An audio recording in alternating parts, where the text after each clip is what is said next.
You and me are not the same. Check the bloodline, again, I'm a king, I'm a king.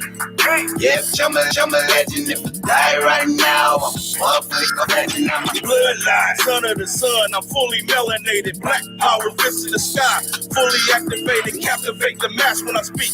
Every head bow indigenous, glorified king, oh precious man child, Blackfoot, color of copper. I came from the dirt, legendary, mine in the sky, my body's mother earth. Walked through the valley of death and came out a king. Joseph, they ain't cut from my cloth. I sold so many dreams.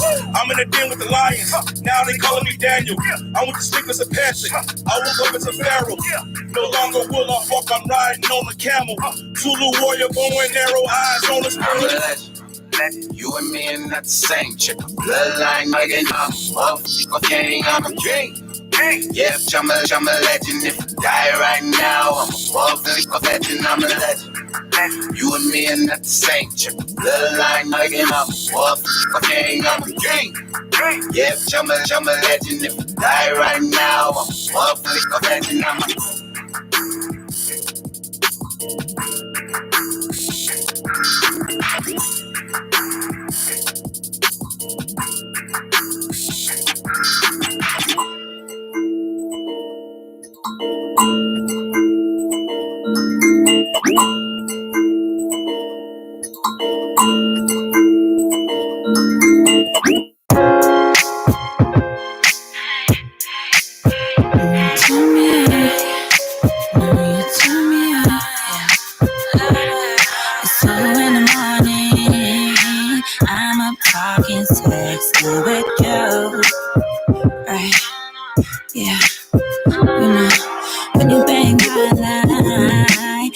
whatever you wanna do. Hey, baby, love when you wanna get close to me. I need your energy. I want love when you turn me on. I love when you taste me. You work it, babe. Yeah, you deserve it, babe. Love when you text me, babe.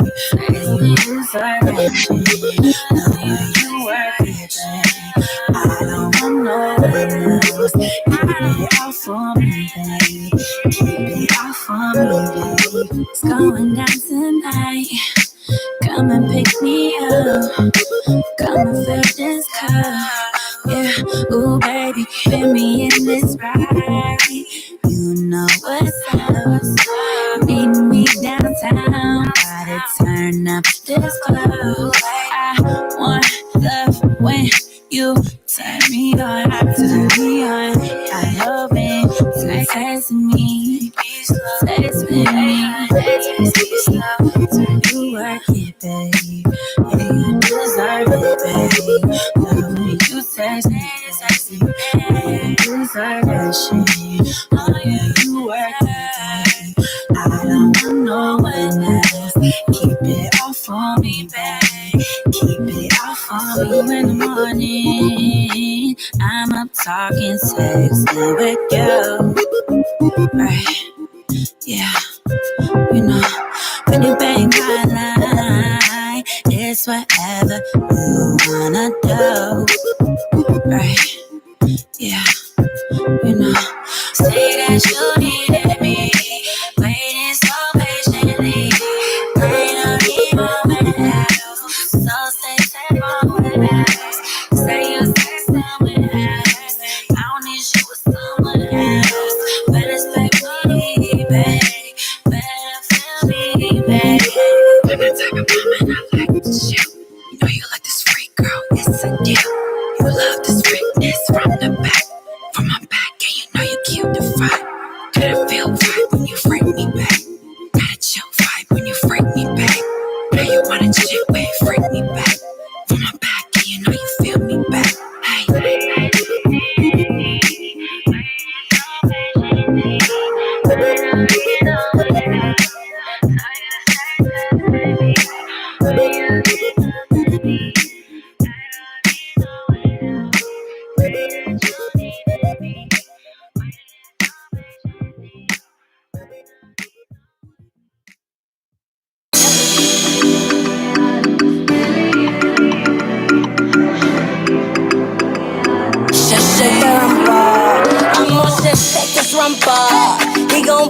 worship on it. We gon' dance to the dance of the sun.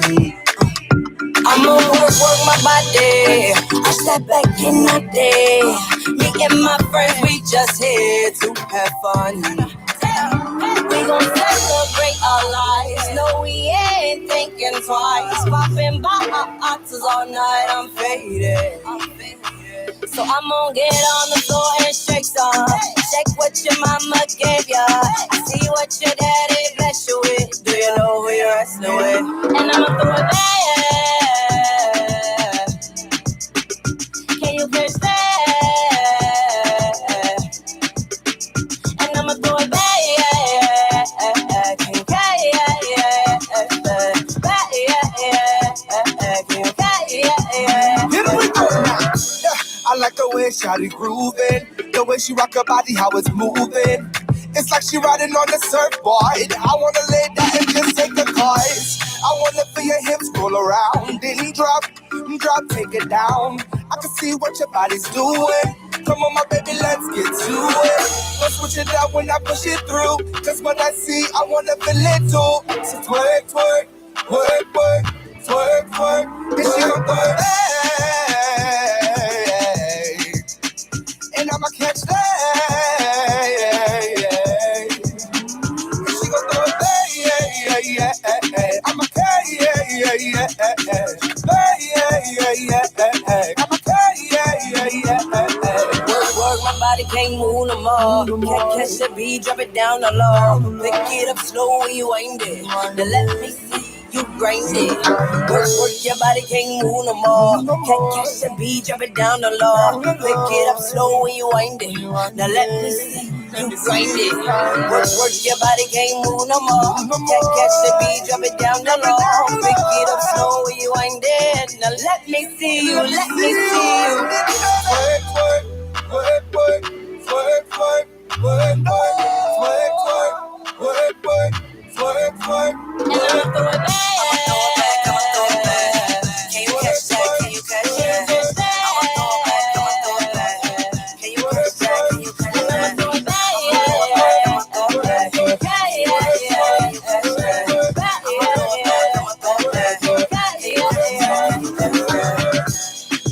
I'ma throw it back. Can you catch that? Can you catch that? I'ma throw it back. I'ma throw it back. Everyone has to bring their booty shorts and their bikinis.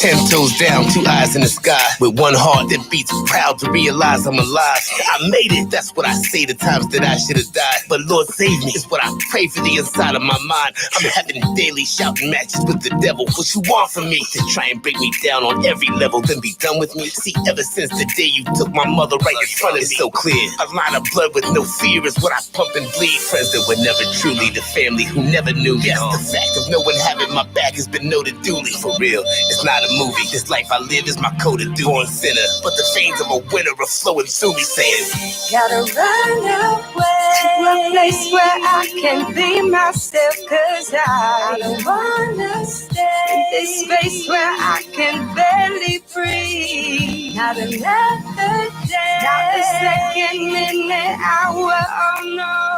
Gonna keep me safe. If you feel it, come and sing with me. Run away. Run away.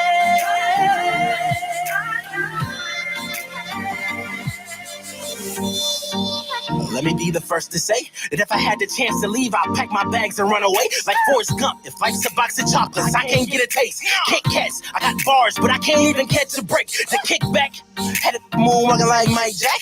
'Cause when I get put on the map, ain't no telling how zone X. But life had a down, wasn't even real, and I was on fast. Did like my big brother told me, get the up and fight back. Ain't got no top of no flack. Make sure that paper gets stacked. No good, well, it ain't no day in hell, killing you in rap. Tying up my bread 11s and I get the stretch. I'm about to take a blessing. If you started plexing, I ain't even stressing. Said I couldn't have the song, about to get it's your boy. Gotta run away to a place where I can be myself, cause I don't wanna stay in this space where I can barely breathe. Not another day, not a second, minute, hour, oh no. Gonna keep me safe. If you feel it, come and sing with me.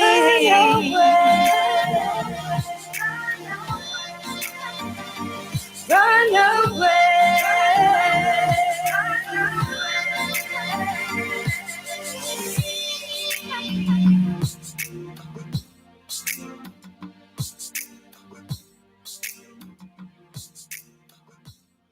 Oh, yeah, I'm going to keep it rolling. Next up, my man, Jay Keys. Thanks, brother, for letting us know that the sound's kind of distorted. Oh, yeah, I'm doing about 4 things at one time. It is Friday, y'all. Black Friday. Let's do some business, y'all. This brother name is Jay Keys. He actually played the keys. Boss with us. It's an everyday struggle just to get by. This ain't playing, gotta get by. Doing my grind, I'ma get by. Get by, I'ma get by. Get by, I'ma get by. Get by, I'ma get by, I'ma get by. Nowadays rolling too deep. Me and my partners be coolin'. Grinding to get it and stack it up, rack it up, split it up, blessings we doin'. Get to be asking what's up. I'm trying to stay out the way. Head on the swivel, I'm watching the walkers that push on your soul every day. I'm dope. I'm so organic. We pushing product. What? We set the standards. Every day you gotta elevate. Always be pushing to get more. Always be listening to intuition. I promise to God you'll get more. It's an everyday struggle just to get by. This ain't playing, gotta get by. Doing my grind, I'ma get by. Get by, I'ma get by. Get by, I'ma get by. Get by, I'ma get by, I'ma get by. Breaking the mold, man, I'm different from most. Pops had a hold on my head, bro. Soaking the game up until I came up to a time when I needed to flip mode. Niggas be asking what's up. I'm trying to stay up the way. Swinging and switching lanes with the thing. I promise my mama I'll change, but I'm dope. Ay, I'm so fantastic. Ay, you see the drip, where you can have it. Ay, ay. If you really want to get up and get it, my nigga, there ain't no excuses. Look at your life, and if you ain't satisfied, trying to change up the deuces. It's an everyday struggle just to get by. This ain't playing, gotta get by. Doing my grind, I'ma get by. Get by, I'ma get by. Get by, I'ma get by. Get by, I'ma get by, I'ma get by.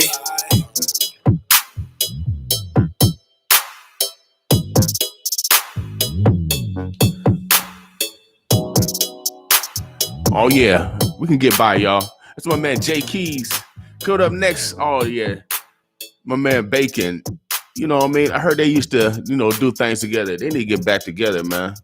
For real. Too much talent in the city of Omaha. Oh, yeah, let's come together. Let's come together. Today is Black Friday. Oh, yeah, let's participate in the commerce of cycling that dollar, y'all.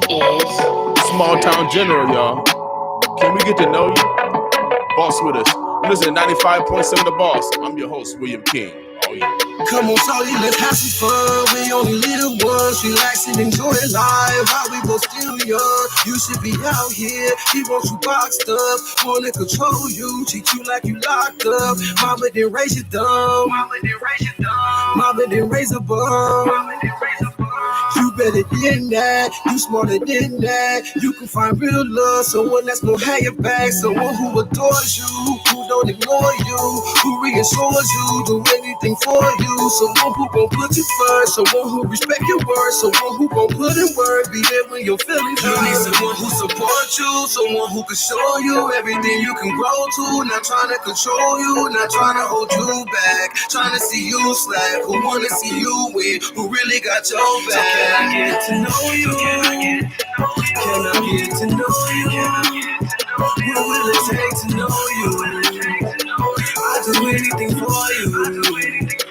So girl, what you wanna do? I ain't tryna make you choose. I just wanna see you win. I don't wanna see you lose. You got potential and meet the credentials. You wanna play games and mess with your mental. I know that you're tired of cheaters and liars. You need you a rider, a real provider, someone that respects you, never neglects you, be there to protect you, to hold and caress you. Someone who adores you, who don't ignore you, who reassures you, do anything for you. Someone who gon' put you first, someone who respects your word, someone who gon' put in work, be there when your feelings hurt. You need someone who supports you, someone who can show you everything you can grow to. Not trying to control you, not trying to hold you back, trying to see you slack, who wanna see you win, who really got your back. So can I get to know you?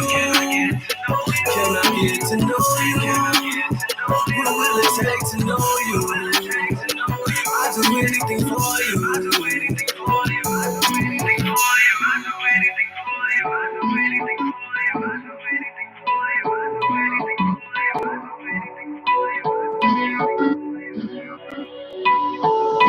Oh yeah, that's my man, Bacon, a small town general, y'all. Oh man, can we get to know y'all? 95.7 The Boss, y'all. Oh, it's gonna be a beautiful day. It's kind of cool. Oh, but it's a nice cool. Oh yeah, do like the fines, y'all, and happy days. Hey, I'm aging myself, man. We're gonna do it like this, man. We're gonna keep it rolling. Y'all hear this beat all the time on the instrumental. They my actual neighbors. The gas station, y'all. Said you looking for a rapper? Well, baby, I'm a rock star. Said you looking for a trapper? Well, baby, I'm a block star. Yeah, I got what you need. All you need is let me turn you on now. I promise the time of your life whenever we get out now. Hey, baby, this a lullaby. Baby, this a rock-a-bye. Baby, go. Baby, this a lullaby. Baby, this a rock-a-bye. Baby, go. Baby, this a lullaby. Baby, this a rock-a-bye. Baby, go. Baby, this a lullaby. Baby, this a rock-a-bye. Baby, go. She staring at me like she shell shocked, like she just seen Tupac. She bent it over, then she made it drop, and then I stuck it in the mailbox. Real thick like Latifah. Her girl got a girl like Monifa. I'm on fire, man, I spit ether. Yeah, they want me like the Drake feature. Hey, let me lick that. So sweet like a Fanta, real juicy Tropicana. Put it in her mouth, that banana. She want a thug in the light, said them blanks ain't in a ride. Hey, she called me over last night, so I came through and gave her that. Said you looking for a rapper? Well, baby, I'm a rock star. Said you looking for a trapper? Well, baby, I'm a block star. Yeah, I got what you need. All you need is let me turn you on now. I promise the time of your life whenever we get out now. Hey, baby, this a lullaby. Baby, this a rock-a-bye. Baby, go. Baby, this a lullaby. Baby, this a rock-a-bye. Baby, go. Baby, this a lullaby. Baby, this a rock-a-bye. Baby, go. Baby, this a lullaby. Baby, this a rock-a-bye. Baby, go. Baby, come on over here and get it. Feel it, roll with it. It was softer than some linen last night. It was right, we in tune, satellite. Out of sight, out of mind. I should feel it for the people like summer. I clean it out and flush it. Do it like a Luke video. Go ahead and bust it for your daddy. Let me get back to the money like I'm Weezy. I ain't never gonna be the one that's gonna take it easy. I'ma get up in the kitty like a checkup from the clinic. When I'm in it, you gon' think it was a never innocent and high. Make you feel it like fuck a trapper. Yeah, that snapper got me stealing for no reason. Now I pick it up and eat it like I mean it. I don't mean it, that's the way I am, and I ain't never acting. I'm a captain, I'm so certified to make you feel the action like a blessing. You got values, true values. Giselle or Chanel can't even understand you. Well, baby, I'm a rock star. Said you looking for a trapper. Well, baby, I'm a block star, yeah. I got what you need, all you need is let me turn you on now. I promise the time of your life whenever we get out now. Hey, baby, this a lullaby, baby, this a rock-a-bye, baby girl. Baby, this a lullaby, baby, this a rock-a-bye, baby girl. Baby, this a lullaby, baby, this a rock-a-bye, baby girl. Baby, this a lullaby, baby, this a rock-a-bye, baby girl.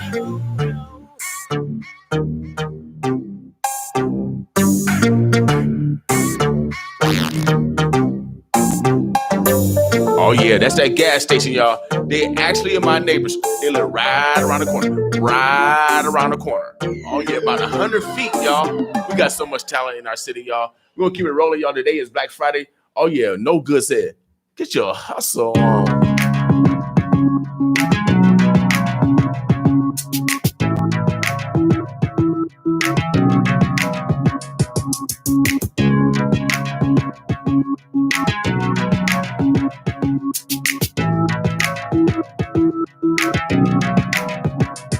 One day I woke up, I ain't had no pocket change. I took my game up, then all of my pockets changed in the midst of the night. Well, in the blink of an eye, my man Central switched over like a sketch Gemini. There's only one rule, gotta get it how you get it, man. I work the boulevards like yayo, pulling char all day, bro. Sitting in a big body counting live stacks, living for the moment, working to build this dead man back. My money keep stacking up, I'ma keep on adding it up until every dead man faces tasting the rubber band. I got bags to fill up, homie, bag up. Before you fall back and get me by the free of charge. I can stay at 100, so rollers look right past. If they stop and chop the block, I can just ride past. Motivated for more paper, let me show out on you haters. This matter down the mother, cause I hustle harder than made it. I can hear the streets calling for me every night to hustle on. And I feel like and I've been waiting for this moment for all my life. I hustle hard. I go hard for what I know. The streets they already know. The finest VIP spots, the finest cars and the clothes. I went from housing and food stamps to D-bags and price tags. Dream about the day I cop a phantom hum to an ice jack. Attract massive and skrilla like bananas, I feel you. I don't pop pills, just bottles and collars with skills. Can't quit my day job next time I pull my exempts. I can't quit my day gig cause I ain't touching me yet. I rise hours before the sun with my head in the sky still. Praying for bigger days, hustling better ways. I get swallowed by city lights. Empty my shine, get right, and with that alone I can't tell my days from my nights. I keep my eyes on the prize and I keep my head in the cloud. 1 foot stuck in the gutter and I'm trying to get out. I found out no matter who you is or what it's about, you hustle stacks and flip back until they turn your lights out like. I can hear the streets calling for me every night to hustle on. And I feel like and I've been waiting for this moment for all my life. I hustle hard. I get my hustle so hard and wood, no good, so good. I can say it feels so good at this point to be no good. All I ever wanted in my life was respect and the money. Now that I got it, I'm tired of running and ducking. You feel me, cousin? Flipping it like the flipper in charge, just like the skipper, like T-Pain. I'm sprung to these streets. Mine is the stripper, no punch lines or gimmicks. Embrace the game like an infant, make the streets and the industry. Feel me? It must be the spirit of every rapper that be in me. My caliber is full, so I just bust until I'm empty. And it's a rude awakening for the ones that's mistaken me for that one, and they never gon' get it, cause I ain't good enough, right? Nightmares come daily, my hustle, I keep them faded on smooth. Operating like I did, be swinging. The matter of fact, I'ma go ahead and leave and let my brother sing it like feel kinda sing. Tell him. I can hear the streets calling for me every night to hustle on. And I feel like and I've been waiting for this moment For all my life, I hustle hard. I get my hustle long.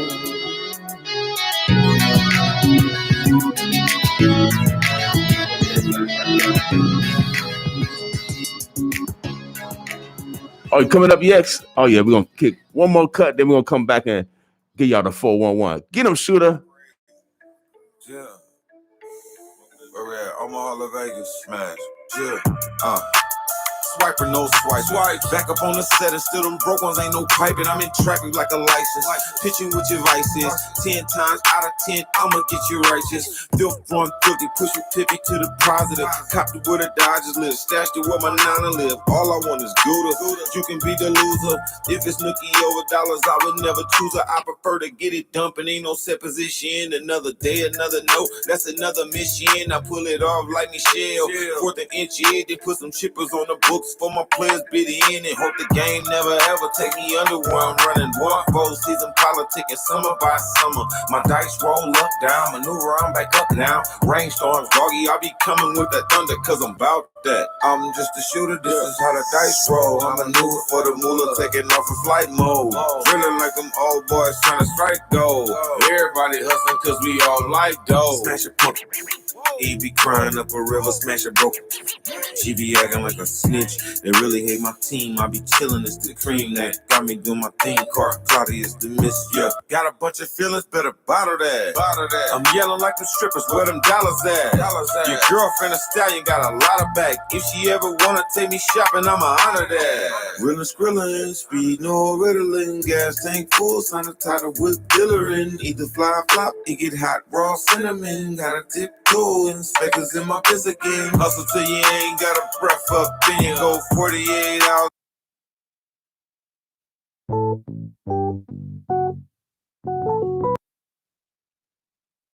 Crazy. Yeah. Omaha, Las Vegas, smash. Yeah. Swiper, no swipe. Back up on the set and still them broke ones ain't no piping. I'm in traffic like a license. Pitching with your vices. 10 times out of 10, I'ma get you righteous. Filth 150, push your pippy to the positive. Copped it where the Dodgers live. Stashed it where my Nana live. All I want is Gouda. You can be the loser.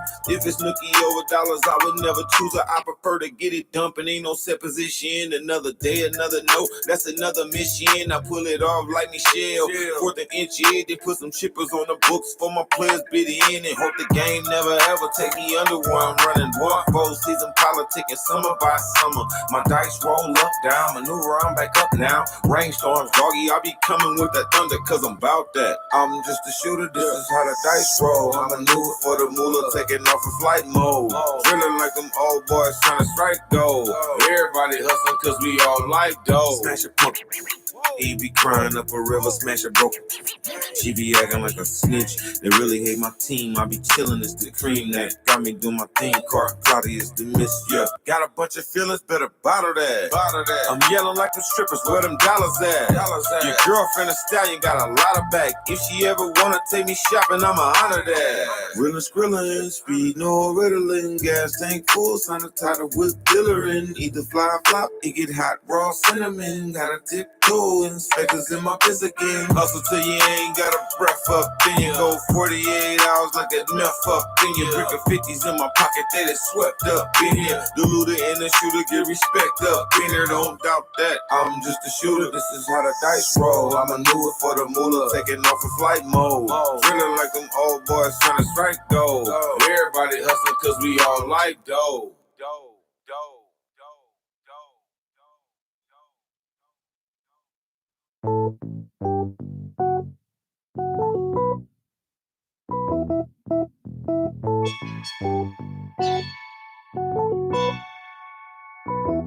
Where can you find the hottest videos and music from Omaha? Get to know new and upcoming entertainers, updates on events, and more on what's going on in these Omaha city streets. L402 Radio Show. That's where. Check us out on YouTube and Facebook. Just search L402 Radio Show.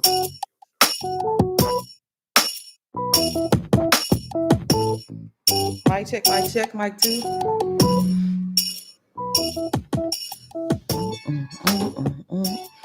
Omaha, Nebraska. Good morning, everybody.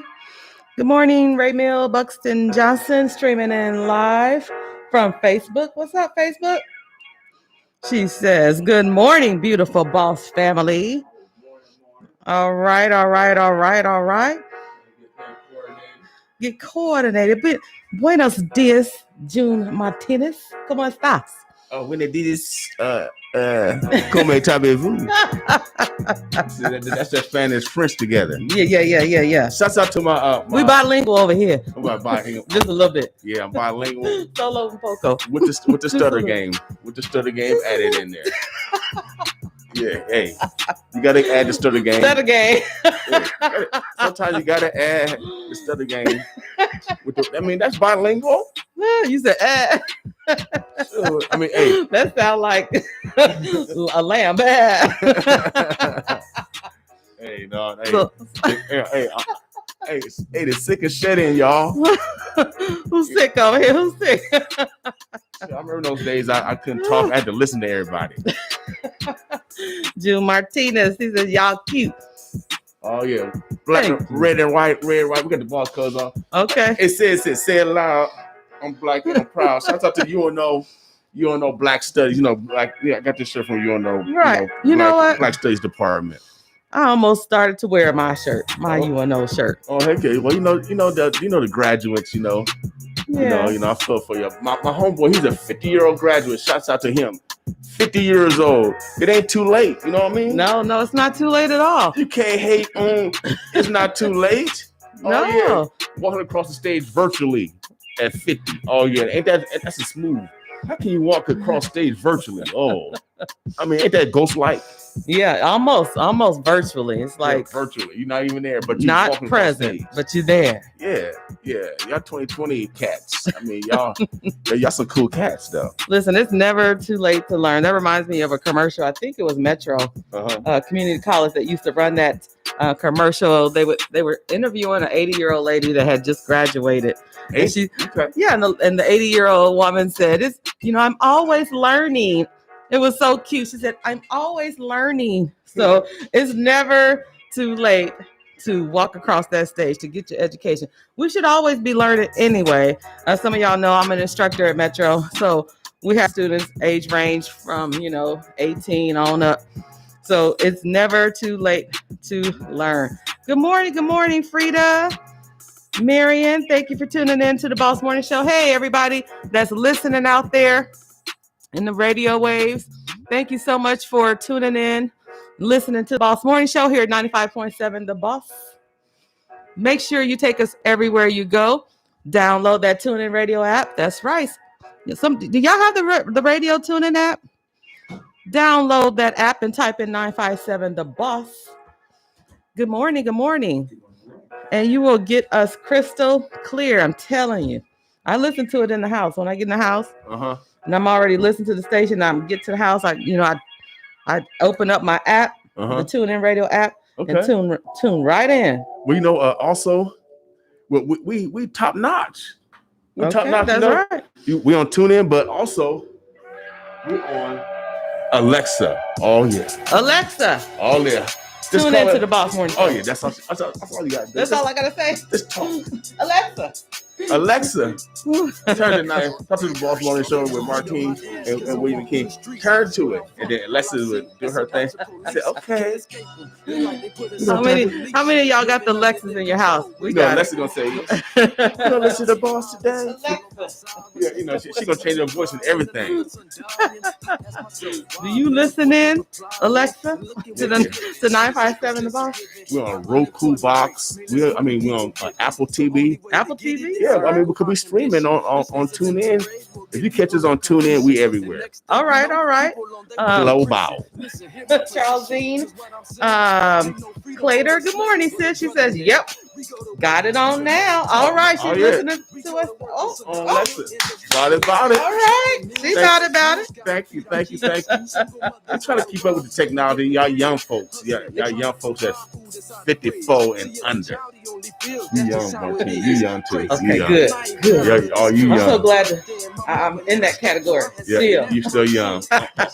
I'm me and Phil. We up there. I'm 55. We Phil said, don't be putting me in that category. We're on the other side. We're on the other side. We're trying to stay healthy.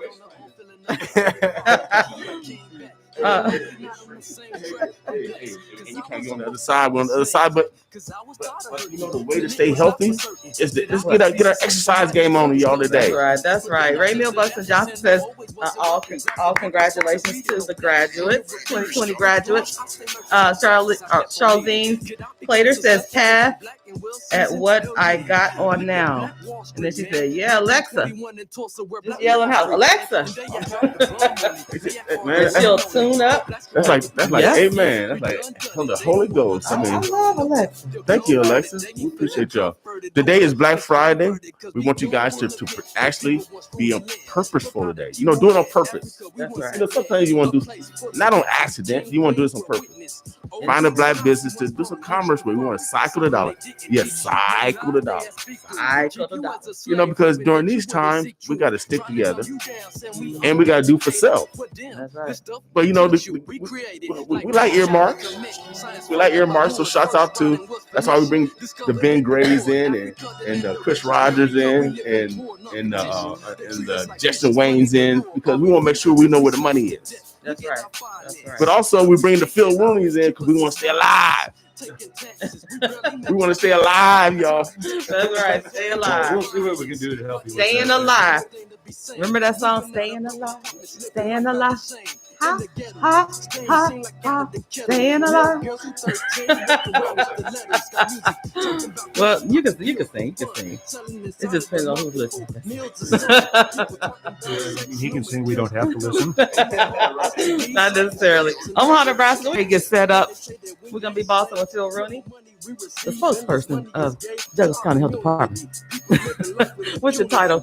Public Mr. Information Officer is the technical title, but I'm basically the Public Information Specialist. And so you got some updates for us, huh? We do. I need to put my glasses on, though. Okay. Welcome. You got enough light to see everything? I do. We got it on low key this morning. Pull this down for a second. You want me to start? Let's start by updating the case numbers. Yes. We had reported 126 new cases yesterday. Those came in the day before. Brings us to 2,841 positivity test rate for the week. After some things were added in, it was a little over 10%. And we have 24 deaths confirmed so far. We will report more deaths as they happen, but we're waiting to make sure that COVID-19 is involved. Yeah, I want it all. There are people. Yeah. We want to make sure. I want it all. We're reporting Everything. Yeah. Yeah. It could be I want it all. it could I be need elderly people everything. who The pass. houses, the cars, the nice cars, the fortune, the fame. I want it all. A life full of hope from the lines that I wrote. To the pursuit of happiness, man. I want it all. Okay. We got a lot of questions for you today, Mr. Rooney. So 2,800 cases in Douglas County. That's Douglas County. I think I saw the number. I think it's around 12,000 now. Wow, COVID, people testing positive for COVID-19. Yes. And I think it's 123 deaths statewide. Okay, all right. Okay, The so nation has about 1.5 million cases, and we're closing in on 100,000 cases. We could be there by Monday, something like that. Is that right? Wow. Now, could that be? Well, go ahead with your other updates, and we'll just kind of swing back. We do have 425 medical surge beds available. 154 people hospitalized with COVID-19. And there are another 37 people hospitalized. They're persons of interest, as we call them, waiting to be tested and confirmed that that's what they have. Mm-hmm. So the hospitals, there are more people in hospitals now. Some of that is due to elective surgeries that they resumed, and some of that, again, is due to more people are hospitalized with COVID-19. So it's a combination of things. It's not just one thing there. Okay, all right. Yeah, I do know that they allowed for those selective surgeries to proceed again. So Yeah, and that's very important to keep the hospitals financially stable. yeah, that's how they make their money, right? Yep. Okay. Another fact, at the moment, the African American percentage of cases in Douglas County is like 11.5. It's like right at the percentage of the population. So it's actually gone down. Well, yeah, but Does that mean we aren't doing enough testing?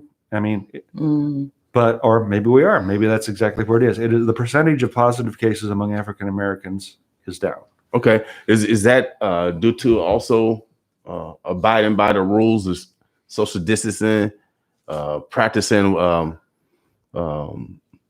what is suggested by the health organizations? We know that certainly doesn't hurt. We know it doesn't hurt, and we know Charles Drew is doing a lot of testing. They have drive-through testing. I don't have their hours, and we've been in contact with them. We know we're doing a drive-through clinic in South Omaha where there's a great need, and so far, my understanding is Charles Drew isn't asking for any assistance in that. They're meeting the need at this point, but that doesn't mean that there won't be more provided as we go along. Yeah, it is. About half the cases are among packing plant workers now. Okay, and so those frontline workers. Now, is what's the plan for their families? Because it seems like if that's the hot point, it's like their families will be the ones that probably have the chance of even spreading it out to the community. They are given information and guidance on how to proceed with it, how to isolate people, how to quarantine people, and there are opportunities for people to go into hotels and other places to stay where they won't spread the disease back to their families. So all those things are out there. Okay, and they're coming into play. I know some organizations like Menards, I think Costco, are requiring customers to wear masks when they come in, where other businesses aren't requiring. Yeah, and so you're getting hostility from from some of those frontline workers. What can be done on a universal level from the health department's perspective, since this is a health emergency, to mandate that those corporations mandate people wear masks, or like the health department and Empowerment Network, they're giving out masks for free. Why can't they be mandated to if a person don't have it, they could at least provide one for them? That would have to be mandated at probably the state level. Workers in the salon industry have to wear it. In other industries, it is only a recommendation that they do it. Now, did that come down from the state? Yeah, the state has been providing the directed health measures lately. Now, at the county, we got a memo yesterday. We all have to wear a mask unless we're going to be, socially distanced from other people. If we're going to, like in my cubicle, I'm more than 6 feet away from people, so I don't have to wear one while I'm there. If I go out and I'm going to be meeting people face to face, I have to wear one. But that came down from the county for county employees. So. Okay, so as businesses reopen back up, offices, people start to come back to work, are they going to be required? This is on the private sector. Are they going to be required to wear masks? A business could require them to wear masks. There is no requirement from the state other than the salon workers, people basically in the salon industry, cosmetology industry, because they are very close. An individual business, as you say, if Menards did that, a business can do that. Okay. There is nothing enforceable right now that other than that one industry. So it's actually basically up to the citizens to call those corporate offices. So citizens, if you have a concern of people spreading the virus, and if you see a corporation not wearing masks, just call their hierarchy and encourage that they implement that policy. And we can be polite. We can be good neighbors. Like Allstate. Good neighbors. Go ahead, people. Yeah. So let's encourage them, because some corporations have taken that step, and we want to acknowledge those corporations for sure. Yeah, and we can encourage individuals to wear masks. They can make that decision for themselves when you go out in public. That's one thing we are concerned about this weekend: families getting together for the holiday. Yeah, the Memorial Day holiday. Please maintain some spacing. Let's not blend families if we can avoid it, because this thing isn't over. When you go out in public, we want you to wear a mask. Be conscious about social distancing. Keep using that hand sanitizer and wash your hands. Now, you said, Mr. Rooney, that this is not over. The COVID is still here. As Iowa reopens, people are going to be out and about people are going to be shopping. It's a holiday season. People from Nebraska will be going over to Iowa and then coming back. Mhm. How concerned is Douglas County Health Department? How are you concerned about that? The reopening of people crossing over the state line to go have fun. Yeah, well, we're certainly aware of it, and then that's kind of our message is this isn't over. Keep doing the things that you've done to keep yourself safe. You can go over there, and if they have procedures in place in terms of sort of social distancing within businesses, limited capacity. Follow those regulations. Follow the regulations. Keep washing your hands, and cover your cough, wear your mask, and maintain your social distancing. That's what we're gonna. And it's a lot of things apparently are opening up more here in about a week. So those are all the things that we're going to have to do. There's another thing we wanted to mention. We've heard this from, I think Ben Gray was maybe here yesterday talking about that, the party at in one of the parks. That's set up. Yeah, for the teen party. Yeah, the teen party. And we really want to discourage that because that's an excellent way to spread disease, share disease, and then take it home to the more vulnerable people in your family. So we really would ask the young people to reconsider doing that, celebrate safely, celebrate in smaller groups, and there'll become a time, hopefully before too long, where you'll be able to do that party much more safely without endangering others. Right. So are we still making masks? Is the health department running that initiative still? Or and we're going to get about the mask for the many is the program. Masks for the many. We're going to be receiving about 700 of them today. Oh, nice. So the initiative generated about 1,100 masks, and there's some of those are going to the Empowerment Network. I think Black Men United are going to get some more. Okay. Refugee Center's getting some. I stopped by the mosque last night there's on the Northwest Radio and visited with Muhammad there, and we're going to be helping them out because he told me that there are, that community has been hit. Okay. A lot of them, I believe, are packing house workers. Okay. Yeah. So, and that's a great initiative. I think we're always going to still be needing masks because we're going to be going through this probably till the end of the year. Wouldn't you think? It sounds like at least the end of the year, the most optimistic report I've heard on a vaccine is October, and it won't magically appear in everybody's arm in October if that happens. And that's quite optimistic. I hope it's right. I really hope it's right, but those things still have to be tested, and you want to make sure that they work and they don't cause more harm than they do good. Right. So, now some people are pro-vaccine, some people are anti-vaccine.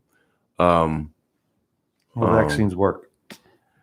Yeah, but you got all these conspiracy theorists, and so I would like to bring the experts in, to talk about these theories or so-called hypotheses. We used to test them in labs, so of course you. So I mean, what's your real feeling on this? The vaccines work, and you need to get your kids vaccinated. That's one of the concerns we have right now. People haven't been going to the doctor during this like they normally would, and so a lot of young children are way behind on their vaccines. So we're just hopeful that people are going to get caught up, so we don't have an outbreak of the measles or something else serious.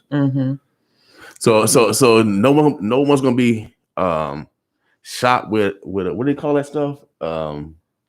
A microchip and all this stuff. No. I'm serious. Is that some of the conspiracy theories? I have a meme off social media that I will share with Martine off the air. Yeah, right? Yeah. because this is it's bombarded. The internet is bombarded, and so once you to tell a lie, eventually people believe it. And so that's what I really want to talk about some of this because you still see it. But because of vaccines, we don't have measles anymore. We don't have polio. We don't have smallpox. Vaccines work. All right. You heard it does not mean an isolated individual somewhere might not have an adverse reaction, but vaccines work. They've made our lives a lot safer. So there's no microchip or whatever that can shoot you and it goes in your blood. They're not going to be those kind of no. So okay. So no. What do we call them? Nanotechnology? No nanotechnology. No. But but hopefully there will be a vaccine available relatively soon. October seems awfully optimistic, but I sure hope it's right. If not, maybe by the end of the year, they can take longer. Okay. But I think one of the messages we have a couple of things we will, in addition to being also my weekly reminder that WIC is still available to serve the families who need that. Okay, WIC. We do want to remind everybody that this isn't over. Keep doing the things you've been doing to keep yourself safe. And also we do have concerns about people's mental well-being during this time. That's right. You know, because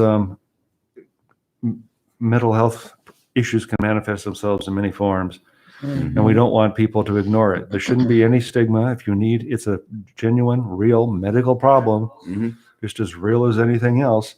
And among the problems it can cause are changes in sleeping patterns, cause a lack of sleep, worsening of chronic health problems, and increased use of alcohol, tobacco, or other drugs. And we've seen some of that. So we want people to make sure that they're taking care of themselves mentally as well as physically. And if they need help, here are some numbers, toll-free numbers to reach out and get some of that help. And I will leave that to with Martine over here. Okay. You guys can keep sharing that because that's very important information to get out. I know Charles Jules are providing those resources also, some mental health resources. So just call 211. Anything that's domestic, United Way runs that number. They will guide you to any social service, mental health, nonprofit organization that can help you during this situation. So there's a lot of help out there, and we want people to use it because those are real problems, right? Right, and they can start to snowball as you go along if they aren't addressed. Without a doubt. So yeah, well, you know that as a former probation officer. You know, relationship gets strained. You know, husbands and wives, boyfriends and girlfriends, and things get strained. So I encourage you to get out as much as possible. Even I have some different. I got to get out of here because you just need a mental break. Yeah, I just need a mental break. I can't go to a movie. I can't get away for a few hours to take myself out of this reality. I can't do anything. That TV box is just a perpetual a reality that I'm isolated. And so man, nature is so crucial right now. Nature is real crucial. But communicating, practicing 6 feet distance is also necessary. So get out, communicate with your neighbors, maybe plant a garden with your neighbor. I mean, maybe we got to do some different stuff, you know? Yeah, that communication, as you point out, is really important. That helps both of you. Reach out to a neighbor, see if there's anything they need, or just talk to them, let them know that you're there, and you care. Yeah, little things make a difference. I love kids. You know, kids in the neighborhood, they be everywhere. So I look at the kids. I said, hey, man, they just don't even realize what's even going on. They just rolling. You know what I mean? Yep. You know what I mean? So it just gives hope when you hear all that, and then hear the birds. And so enjoy the environment. Enjoy the sounds. That's what I'm telling you guys. Enjoy the sounds of hope. Hearing children play, hearing birds sing, and enjoy it today. So share a smile. Yeah, without a doubt. Of course, that's kind of difficult with a mask. But they can see eyes go up when you smile. It's important because mental health is when we talked about this as far as domestic violence, it's on the rise. We talk about it all the time. So and man, it's tough. I'm telling y'all, it's tough. But take a deep breath and get in timeout line, y'all. And get in timeout line. Get the chicken. Get the chicken. Then you can have a salad. Y'all be all right. Y'all be all right. Make it seem like a healthy meal. Put the salad with it. So have you two made it to timeout yet? I'm going to make it someday, but I'm not going to get in that line. I saw that traffic jam, the gridlock caused by the reopening of timeout, which is a wonderful thing. It is. I seen it. It was like a health department alert. You guys said timeout is open. So the chicken's there. So we saving the farmers. I know the farmers are happy. You know what I mean? Timeout chickens, the beacon. Everybody knows the chicken capital of the world is timeout. Without a doubt. No, I was there yesterday. I got there about 10:30. What'd you get? I got myself, my co-host. I spent $80 of chicken. No, I didn't. That's a lot of chicken. No, I had my center breast. I had 2 center breasts. And then I got 3 wings. And so of course we had the meal, strawberry pop and all that stuff, beans, and of course their famous fries. How's the slaw? Still good? Yep, everything's still good. Everything still great. Tastes the same. Yeah, everything tastes the same. It's outstanding. I immediately went to sleep, Phil. I normally don't try to do that because of the digesters. I know you guys refrain from that, but Yeah, you should have gone and walked a couple miles. I couldn't do it. As soon as I ate it, I went immediately to sleep. But you're a hardworking man, so hey, every once in a while you got to indulge. You got to treat yourself. Omaha. What else going on in the community? So things are leveling off, you think, far as what about the total community? Well, our cases are continuing to have large numbers of cases. So hopefully we're nearing a peak. Well, hopefully within the next week, we may see the peak. Okay. But we had 126 yesterday, 145 the day before that. We're getting massive amounts of data downloaded to us. We've also increased testing significantly. So if you test more, you're going to find more. Interesting. So there is that.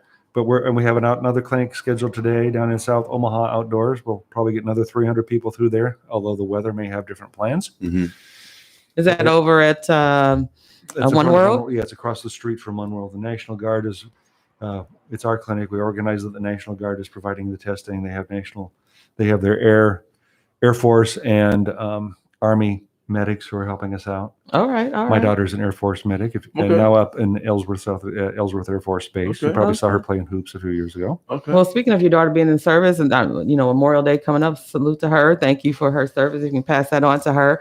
I was part of the 82nd Field Hospital, Omaha, so I'm very accustomed to medics. We were in particular a field medic like MASH. But shout out to those frontline workers over there that are setting up the Army and you said the Air Force. Army and Air Force National Guard. Guard. Okay. Remarkable to work with them. Our nation's military is awesome. Right. So Monday is Memorial Day. Right. People are accustomed to barbecuing either at home, out in the parks. As we open up, you said there's going to be some more businesses opening up following the Memorial Day holiday. What type of businesses are we talking about in particular? I know the governor said something about bars will be able to open at 50% capacity. The bars? Okay, let's talk about that for a minute. How is that? What is that going to look like for those that are waiting for these bars to open up? Or can we sit at the bar? Or is we going to be like every other table? Only so many people in the building? It's going to be half the capacity, and I want people to maintain social distancing. That came out yesterday afternoon, so I haven't really got past the headlines on that much. One thing I know is salons are getting a break. It had been limited to 10. Now it'll be limited to 50% of their capacity, so people have a large salon that might serve 50 people potentially. They could now have 25, and that doesn't count the staff. And there are some opportunity, larger venues will be able to open up for concerts up to 3,000, I understand. And this is all happening next week. This is happening in the coming weeks. Yeah, I don't know which date that is. Outdoor concerts? Well, I suppose potentially indoor concerts. It wouldn't be at the full capacity. So up to 3,000? Up to 3,000, I think, is the figure I saw. Okay, so it'd be 1,500 that they can. Well, no, they could have 3,000 in a 6,000 seat venue. Okay. Or a larger venue than that. I don't know if that's going to be practical. If you have a 10,000 seat venue to do a show with 3,000 people, but because it's still enormous costs. But I think people will find a way. I'm sure they'll find a way, and it's a step, and hopefully other steps are not far behind. But as it's been said before, the virus will help set the timetable. Interesting. The bar thing. Bars are opening, I think, next Wednesday in Iowa. Movie theaters open today in Iowa. So we can go across the border and get a show, catch a show. I'll probably be there with my mask. Wearing our mask. I would think that would be something you would really want to do. Maintain distancing from other people in the theater. Bad enough in normal times. You got people sitting behind you coughing. All right, Douglas County. Y'all roll over to the other side. Wear your mask. Yeah, without doubt. I know everybody's going over there. Are the casinos open? No. Okay. I did read where the Iowa governor, Kim Reynolds, has said that she's in discussions with the casinos on how that might look. Okay. How they might go about that, because there are a lot of people packed in very close together in those situations. It's going to be every other machine. 6 feet, 6 feet. Are you on the committee? I hear things. That's what I'm supposed to do. That sounds like a practice. That sounds like something that could be part of it. 6 feet. Yeah. Every other machine. But that is still to come. I would encourage you. We have we'll be posting the information as it comes down from the state on these things, and Mm-hmm. I may be sharing some of it over the social media. There's an awful lot of information we're pushing out these days. Yeah. Because we're also in the process of getting swimming pools opened up for the places that have them, inspecting backyard pools. Pretty soon, I have to chase this down at work. We'll be monitoring for West Nile mosquitoes. Oh my goodness. Those probably won't be a problem until August. Well, hopefully they aren't a problem at all, but we have to prepare for them because we know they're here. 2 years ago was a really bad year. Last year, I think we had 2 cases. So speaking of mosquitoes, what about the big hornets that are coming in? Where are we at with that? Has it reached the Midwest? So far as I know, they're still on the West Coast. I haven't heard any. Well, I haven't heard a lot of discussion because so many people are working from home or working remotely. So that hasn't been a topic of discussion yet. Obviously, everybody is aware of it. Yeah. Okay. And things are opening up. What about schools? Is there any updates? I hear things, but is that something that's going to actually happen? I know we're rolling into the summer, and there's summer school offerings now within the school districts here locally. Still online though, right? I would hope so, but what would that look like going into the fall as they try to kind of bring some normalcy back and we know as it pertains to education, because our kids are suffering because they're not getting educated. Yeah, they are. And the colleges are certainly have a lot of things, there are a lot of questions that are hanging over the colleges if they're going to have anybody on campus at all. College sports are going to continue. I do know that our director, Dr. Adi Poor, has twice weekly conversations with the local superintendents and what that might look like. Dr. Cheryl Logan's very much engaged in that process. Okay. So, but I don't think there's any decision made yet. Nothing. No. Okay. There was, you might look to the folks at the Chamber of Commerce. Dr. Poor brought it up the other day where they have a plan for reopening business, and it had specific guidelines on there on death rate from the disease, infection rate per the disease, number of people hospitalized. So they have, and those seem to be pretty good guidelines and a whole lot of numbers that I did not remember. So you're saying that the education sector could probably take note of how businesses are opening up in terms of staying. That'd be something to look at, but they're all going to be working together, and they're constantly gaining information, talking to each other. Yeah. I don't have a crystal ball.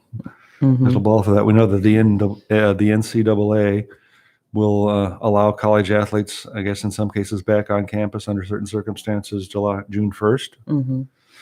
I don't think all the conferences necessarily agree with that. And from what I'm reading, we know cases are still increasing in Iowa and Nebraska, but it sounds like the disease is just really starting to have an impact in the South, where you have the Southeast Conference and so many football schools. So Right. So are you in touch with the Douglas County, the board, and how often do they meet? And are they just kind of talking about things that are coming up and how to address that as county board is very much engaged, particularly Chris Rogers, who was here. He's also the president of the Board of Health, but the other members are too, I know.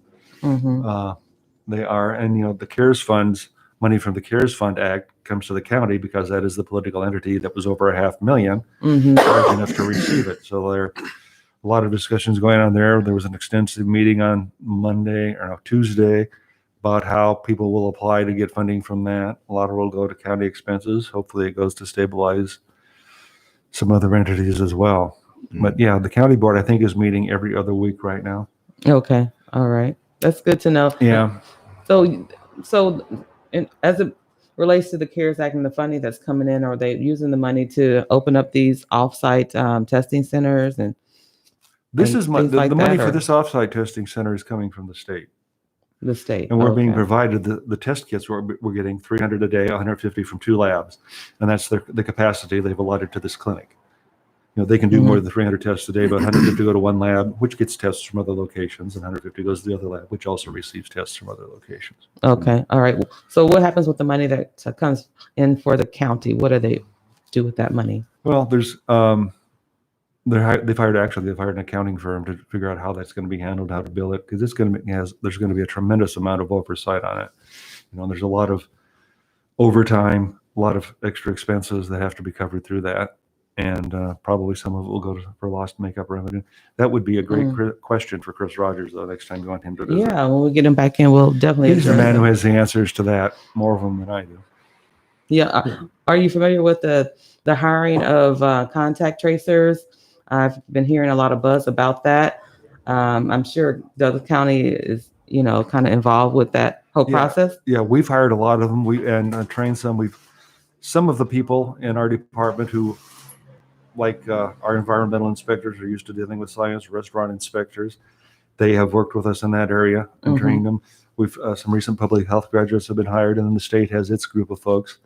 It's not an easy thing to do. There's an awful lot of information those people have to know. They have to be familiar with all the CDC changes and recommendations, all the options we have for people. And I mean, the interviews involved in contact tracing are not easy. You kind of have to. So there's training. Involved. We have a lot of them. We have added an awful lot of them, but it's a very detailed job, and it's not something you just pick people up off the street to do. Right. I know that one of the things you have to have is a high school diploma. And I know they're hiring a lot of people, and I don't know, like 30,000. I mean, that's the number that was thrown out there for these. I think the state tracers. was hiring 1,000. Okay. Yeah, probably more. The other number is probably a national number or a regional number, but we've been able to repurpose some of the people who have a science background, and then we don't have to go through the hiring process so much. We can get them on the job more quickly. But then some of those inspectors, as restaurants are opening up, they have to go back to that work. As pools are opening up in some areas, at least community pools, backyard pools, hotel pools, pool inspectors have those duties, as well as the people that inspect wells and septic tanks. Their work never really went away. You really wouldn't want to have a problem with your well or your septic tank during a pandemic. No, you wouldn't. Are some of the hotels opening back up? People start to get back to work and take off for the summertime, things like that. How's the hotel industry faring out in terms of this reopening? I'm not really aware of what they're doing. Okay. I don't think they ever had to close, but I think their business was obviously down when people weren't traveling and people were staying home. Okay. Yeah, I'm sure I think some did shutter. Some of the hotels, of course, have been used for people to isolate and quarantine. That's right. Yeah. Okay. So, yeah, that is an industry that, of course, has really been hit hard. I know they're talking about hotel receipts and taxes from the lodging tax and how much that was hurt in the city and county. Right. Yeah. But we'll see where we are next week. Without a doubt. A lot of changes in the past week here, and but we would want people to don't think it's over and go back to being normal, because it's not normal yet. Yeah, it's hard to kind of remember that when the holidays come up and we're so used to traveling, we're so used to barbecuing. Memorial Day, this big shopping day, and and so it's gonna look different, obviously, but people and our younger people are just they're gonna just do whatever, and then with our neighbors reopening practically everything, people are gonna head over there. Yeah, they will. But parents, do what you can to get your young people to continue to be safe. We don't want them to bring the disease home to you. That's right. That's a real concern. And families, enjoy your holiday. Just keep some of these considerations in mind, that it may enjoy the neighbors over the fence or whatever. Party your backyard from a distance. Yeah, just from a little bit of a distance. It's still probably the best way to go about that at this time. And just keep your distance. Keep washing those hands. I can just hand lotion one of these days. You sell that, don't you? Yeah. Oh yeah. Got it. We got you. I got you. Yeah. All right. But we keep an eye on the case count. I'll have a new release out hopefully by noon. Okay. One of the things that's going to keep us busy today is keeping an eye on the weather in the clinic, because the weather is not always cooperative. Right. Like last Saturday, we delayed the clinic, and the weather hit right afterwards. But you can't call it, and you don't want to have you don't want to have a bunch of people out there in line at a clinic and suddenly a thunderstorm hits. Yeah. Right. One of the elements of the National Guard being involved is that they have to have an emergency location to relocate the clinic. Oh, really? So that's why we're over. One of the reasons we're over at Charles Drew, because of course that's a not Charles River at One World, but those facilities are used to dealing with infection control. Mm-hmm. Whereas if we were at a church, Metropolitan Community College, they don't have all those infection control procedures in place. They're not used to cleaning for that like the other places are. Right. All right. Now, is the governor giving his update today? His daily briefing, right? Yes, he will have a daily briefing at 2, I understand, today. Dr. Poor and Mayor Stothard will be speaking at 1 o'clock today downtown. So we would pick that up on, I'm sure the TVs will have it at least on a webcast on that. Mm-hmm. Okay. So, and we'll see what's going on. I think that'll be an ongoing thing until we're through this. Do you think he'll be addressing Iowa opening up and maybe possibly Douglas County, crossing over? That's just my concern. People are going to want to go have fun. It's a holiday weekend. It's a holiday weekend and people are going to have fun. We just hope they're a little bit careful in having fun. Yesterday, he did mention the bars opening. So he may have some more announcements. And, the bars in Douglas County? Or are you talking about I think it's bars in Nebraska, he said. Yeah, I think it may just be Douglas County. Again, I was in the middle of doing any number of other things today. I heard about that. Yeah, I think like 20% or something like that. I think I heard something, but it's probably. I'm pretty sure he probably gives an update today, especially since Iowa was up. They open it up Monday? The bars open it up. I was thinking it's next Wednesday. Next Wednesday, okay. I know it's next week sometime. Yeah, but some of the other things in Iowa are opening today. I think like zoos, museums, and movie theaters. Mm-hmm. Yeah, zoos, museums, and movie theaters in Iowa. So yeah. I'm about to get my movie on early then. Before all the people get there. That may not be bad, but when I go to movies anyway, I like to sit away from people as much as I can. Anyway. Yeah. So I'm pretty sure they probably have us sitting apart from each other. Yeah. I'm pretty sure. It wouldn't be so hard to practice social distancing at the zoo because you're outdoors. Yeah. And, but right? they do have large crowds at the zoo. So I'm sure that they will be limiting capacity at the zoo. Mm-hmm. Especially when you go in those inside exhibits. Mm-hmm. That's close. Yeah, that's going to be too much. Stuff. Yeah. It's very difficult because people like to get together. Yeah. We thank you so much for coming in, Mr. Rooney. Any other last updates? No, I think we're pretty much up to date current. We're talking about a lot of things this week we weren't last week. Yeah. And I'll continue to come by here as long as you'll have me, because there's always news from the health department we want to share with the community. Oh, yeah, without a doubt. You're always welcome. Also, how has the survival rate? I mean, we got enough ventilators, got enough beds and all that stuff. So the hospitals are about 69% to 70% of capacity. So that is the concern. If there is a surge, are we going to be able to handle it? There is a fair amount of capacity there. What was that percentage again? It's 69 or 70%. Okay. Survival, we do have about 540 people that let me get back to survival, people who've recovered. Mm-hmm. Yeah, but there are still a good number of ventilators for people should those be needed. So, And I went to the doctor this week, and I know one of the things that they're doing before they just let people, you can't just walk in the hospital. They're taking your temperature right there on the spot. I know Douglas County kind of helps govern that as far as their processes and as it relates to people that they may be there for a doctor's appointment, or they may be there picking up their relative or loved one that's, being discharged from, inpatient, whatever the case may be. Is that going to continue? Do you think for a while? The general public can't just walk in there like before and hang out in the lobby.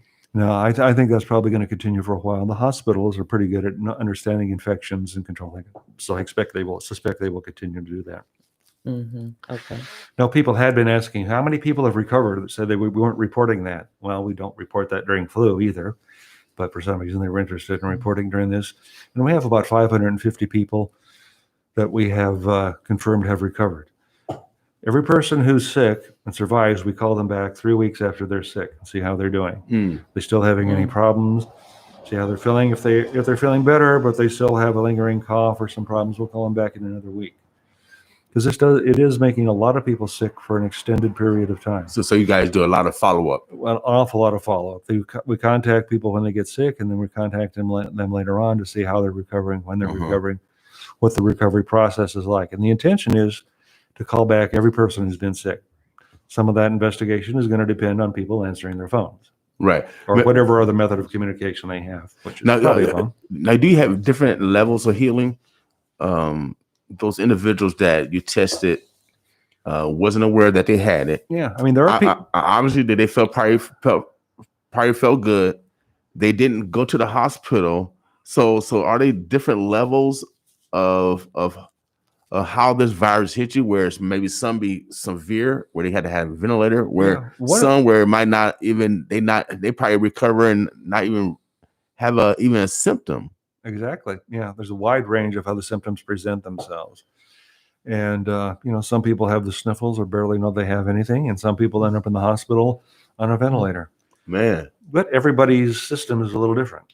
Yeah, that's true. So, man, that's a wide variant. So even though you get it, you're not going to get totally sick based off of your immune system. Well, you may or may not. You may become very sick. There was a story in Nebraska. University of Nebraska Medical Center released the story of a doctor today who went to the Big East tournament, or released the story a couple of days ago, went to the Big East tournament, came back, and he was sick for an extended period of time. Wow. Now, what we saw the president visit the Ford plant in Michigan. I don't know if you read the headlines on that. And he was, I guess, being criticized because he wasn't wearing the mask, and all of his staff was. He was taking a tour through. Everyone had on masks, but he had it in his hand, but he never put it on from what's being reported.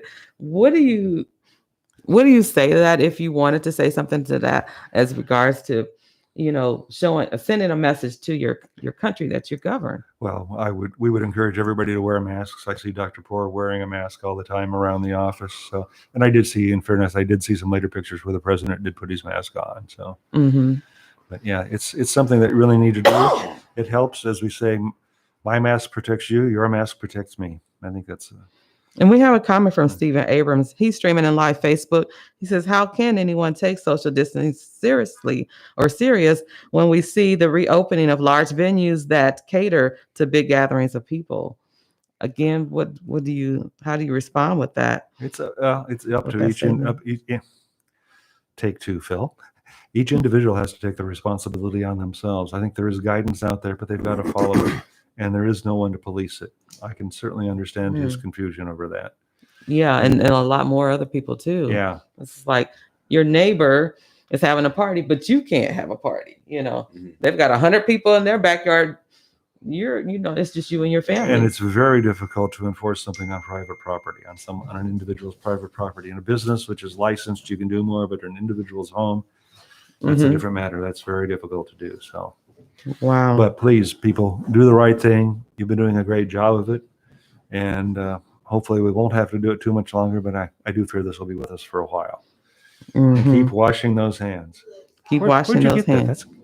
This was at Baker's, 72nd and Ames. They have a big bucket, big stand full of this. I'm there about 4 or 5 times a week and I didn't see it. Yeah, so sanitizer is available.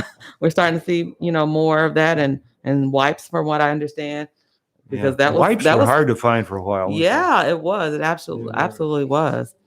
But so Omaha, Nebraska, Phil Rooney, public officer, I know public her. information officer. Yeah, you do. Giving us an update for on behalf of Douglas County Health Department, giving us an update of what's going on. What should we be doing as we move into the holiday season, Memorial Day, and our neighbors reopening, and we. It's a hop, skip, and jump. We can just drive right over there and have fun, go to a movie, whatever. But keep doing what you've been doing. Okay. For a little longer, at least, please. Okay. All right. But that is good news that our numbers are reflecting our population. Well, we want to make sure we're testing enough. Right. Yeah. And Charles Drew seems to be doing a remarkable job of it, which is not unusual for them to do a remarkable job. But So the 2 testing centers, is that all we have here, or do we have there are more? lots of doctors' offices that can test it. And we still have Test Nebraska. Test Nebraska has a clinic down by the CHI Health Center. Okay. I think we're going to hear about a couple more clinics from them opening up the next week or so. Okay, that's good. I know Ben yesterday said that NOAA is also doing some testing now. So they got some testing kits too. Oh, good. Yeah. Good. So, all right, brother Phil, we appreciate you, right. bro. Thank you so much. We'll see you next week. We're gonna take a music break. We're gonna then bring in. Oh yeah, she is the. She's the. What is she? How we call her? She's like the matriarch. The the youngin on the rise. Yeah, she's young. She's young. I wish I could be that young. She's our sister plug. Yeah, without doubt.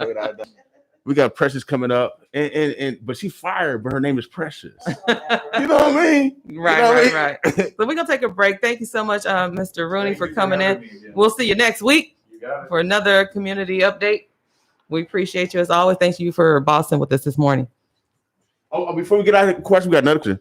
Okay. Is there any concern about the homeless community? Yeah, there's an awful lot of work being done with the homeless community at this time. We're trying to make arrangements to relocate some of them as we can, doing a lot of testing in those facilities. The National Guard was one of the first times that we worked with the National Guard, was testing people at one of the homeless shelters. Oh, wow. So there is a focus and a lot of effort being put on that. We're not really shining the spotlight on that because we don't want to call attention to the circumstances, but we certainly are testing a lot of people there, working with them to quarantine people as they need to be and give people separate situations to live so they don't get sick. Yeah, I always thought about that population of people. Yeah. Okay, that that's was somebody good to we know. thought about from the beginning, and it was a lot of things were moving very quickly. And then also, since we talked last week, we talked about the incarcerated. Is there any development on that? Has it got better, worse, or still the same? I'm trying to keep in my mindset, but I know there have been cases that the state facility. I think we have a couple of cases in ours, but I can get back to you on that. I can get that information from Leah Baez, who works with the county. She can get you that information. If she can get me the information. I'll pass it along to you. Let me write that down. All right, super. Omaha, Nebraska. Again, there's some resources here that Phil Rooney has left us. If you need help coping with any of these issues that's going on due to COVID-19, being quarantined in, Nebraska Family Helpline at 1-888-866-8660 is available. Disaster Distress Hotline number is 1-800-985-5990. Give them a call if you need to talk to someone. Also, the health department is connecting with Empowerment Network, as well as other organizations here in North Omaha. Yep. If you need a mask, they're giving away free mask. You can get one here at the station, but I think they got other spots in the community. I don't know if you know those locations where they get free masks, but once we get those locations, we will make sure that we pass that information on to you guys. All right. Thank you so much again, Mr. Rooney. Take care of yourself. All right, bro. bro. See you next week. Hey, all right. I gotta get my grill fired up this weekend. All right. Have a great holiday. Okay. All right, bro. Take care. All right. Good to see you, President. Good to see you too. Okay. Bye-bye. Omaha, Nebraska. We're about to take a musical break, and since I got my say it loud, I'm black and I'm proud shirt on. Oh yeah, for you know. And then Fresh come up here. She come. Her legs are bigger than mine. Come on. I always got a competition. Martine, what's going on? Right? Is it a plan? She gonna have to give us a plug on that T-shirt printer. We want some big letters on our T-shirt. She got powerful black. What's that? What is that? What's the other word? Powerful black voter. I mean, her legs are way bigger than mine. But she got big letters on her backpack. Look at that. Everything's big. You gotta make sure you can see it. Hey, but my fist is bigger though. I got a bigger fist though. That's what's up. Hey, but we're coordinating the Black Power. It's Black Friday. We want you guys to find a black business to do business with today, y'all. During this time, we got to stick together. Yeah. Greatness have came from our people during these times. They was hanging us. They was doing everything to us, but we produced the greatest one of the greatest economic countries in the world. Oh, yeah, our blood, sweat, and tears. Our ancestors' blood, sweat, and tears. We got an ancestral responsibility. We sure do. I like that. Ancestral responsibility. Ancestral responsibility. And this sister right here, she like I can't say all the trendsetters.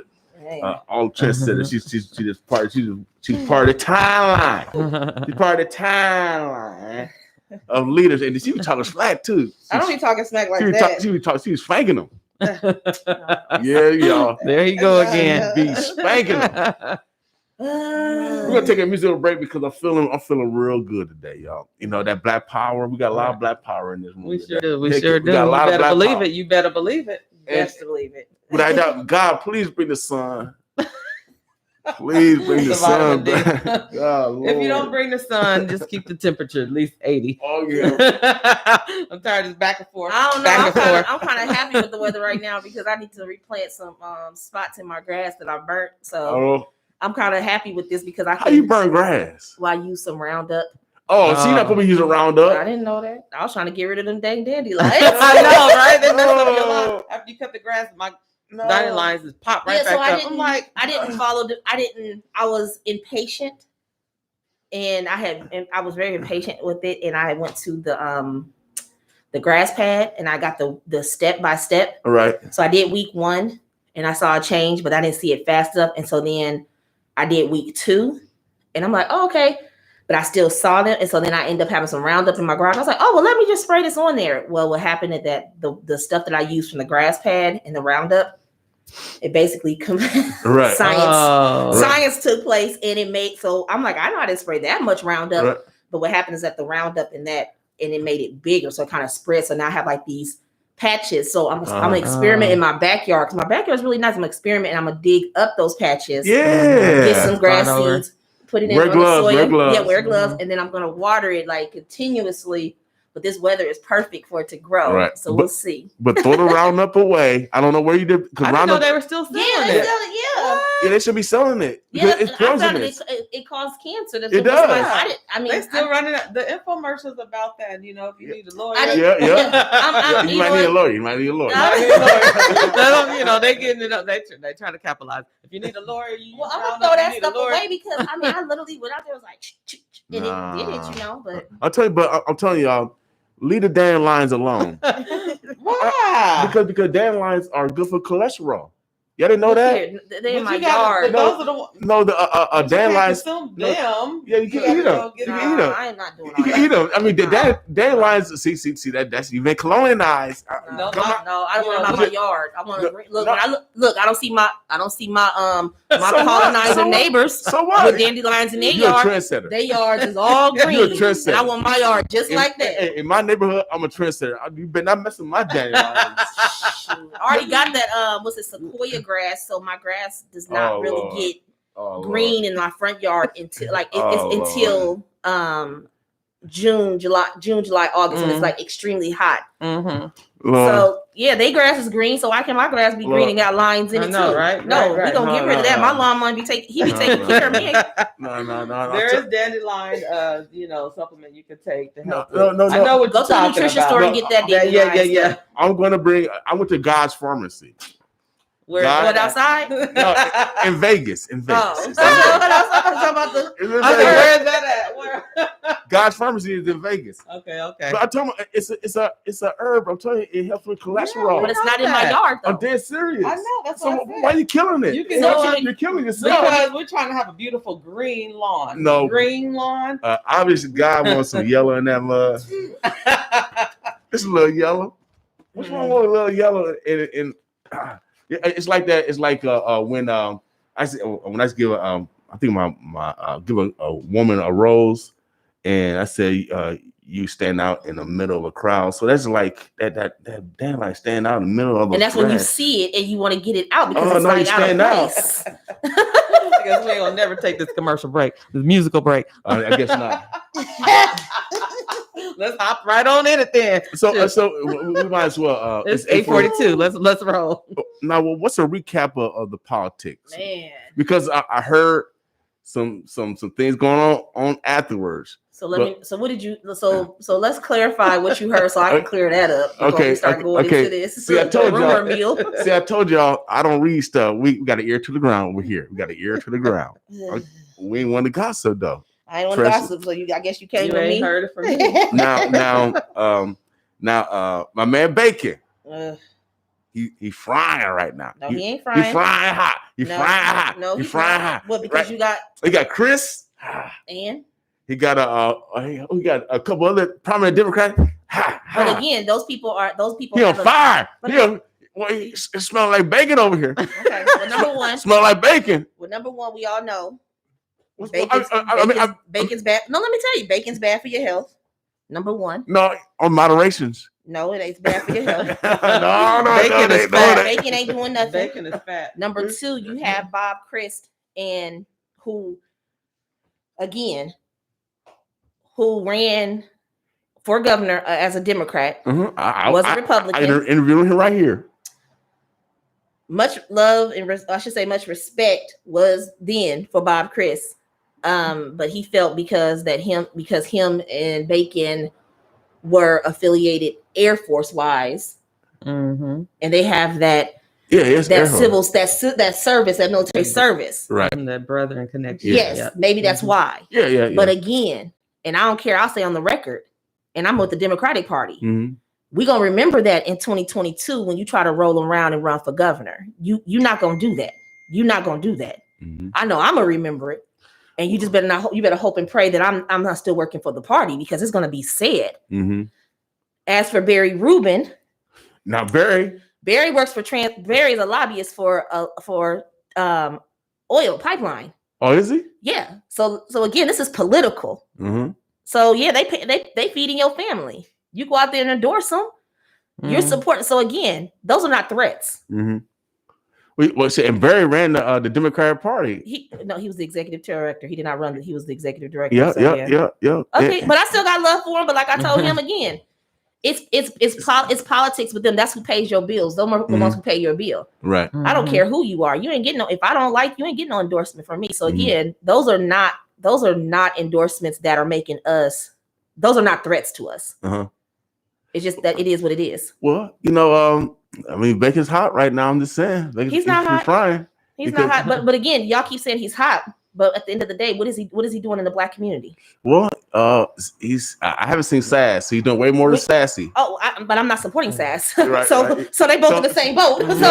So Sass's ass and unhealthy Bacon. Well, I mean, but for real, let's be real. And then the ultimate.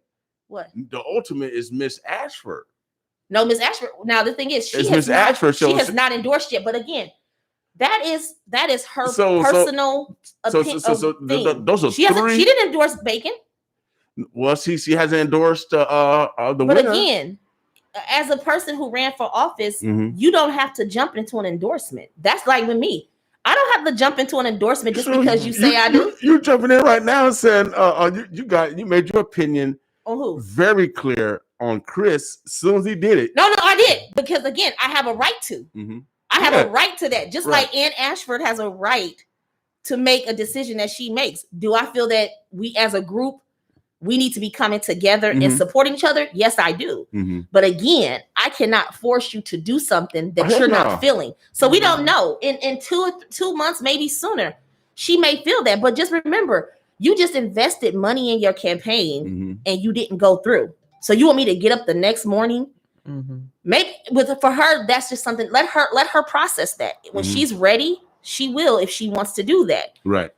That's how I just look at it, Okay. But we still keep the party going. Right. But again, Bacon and Rubin, two named after foods, looks like. Right. Again.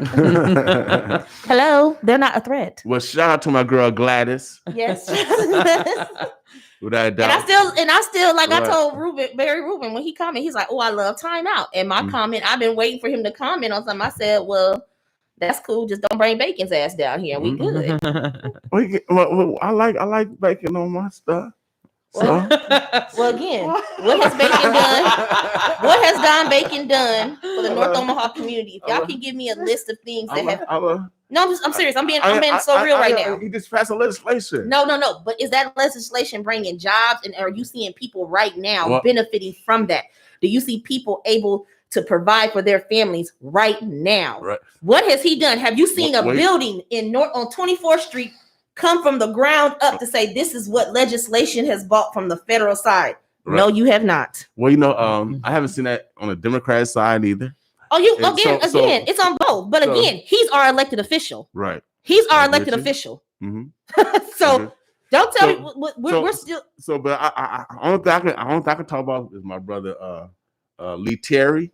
We talking because of Lee Terry. Shouts out to Northwest High School because he went to Northwest High School. We were Huskies. We didn't have no dang bull. Are you a Husky? You a Husky? Oh yeah. Your alumni. He's a Republican. So again. Just show me the money that they give into communities of color, and then I'll shut up. But until then, I'm gonna keep on talking. I'm asking for the money. We asking for the money over here for sure. Give me some money. Show me some 990. Show me some receipts of what they doing out here, and then I'll shut up. Until then, I'm gonna keep on talking. I'll be asking for the. I love when you talk because it's necessary. It's necessary what I adopt, because if not, it's gonna be quiet. And the thing is, I got Republican friends, I got Republican family members. I do, and that's their choice who they support. But again, if we're not seeing the result of your vote, just like hold me accountable, y'all. Everybody's quick to say what the Democrats aren't doing. Well, hell. Y'all elected the Republicans. I don't see y'all here getting Dan Fisher, Ben Sass, and Don Bacon. Them are our 3 representatives. I don't see y'all crucifying them. Y'all just want to say what the Democrats didn't do. No. Hold the same energy y'all giving what we not doing. Make sure y'all giving no energy to them 3 people who are elected to serve you and represent you down in DC, but they're not doing. Right. Get that same energy, because trust and believe when we get there, y'all gonna give us that. Y'all gonna come for us, and I want y'all to give us that same energy. The same energy. Man, I love it. I love it. I love when I call her. She comes out. I get mad. Y'all don't care. So, Pressure, what was your take on the turnout at the primary elections, and what would you say to the community as we come up to the general election? So, what was my take from this? Okay, did we turn out or what? What's your take on Again, that? We turned out, but I still feel we got more work to do. Okay. I have not got all the solid numbers, like the detailed numbers, because actually Roger Garcia's race, who was running against Mike Boyle, Roger Garcia's race, as of last Friday, he was like on election day, it showed that he was down by a lot of votes. By Friday, when another number came out, he was actually down by only 7 votes. Yeah, it's real close.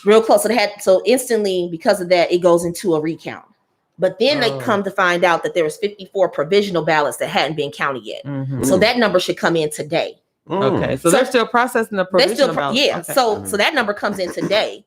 So with that being said, with that being such a close a race, honestly, it just shows you that every vote counts.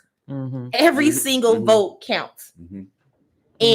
And I commend Roger Garcia, and Mike Boyle and Roger Garcia are both Democrats, and they're running that race, so we have to remain neutral. But I commend Roger Garcia for sticking out and making sure the process, and really standing and saying, you know what, no. Yeah.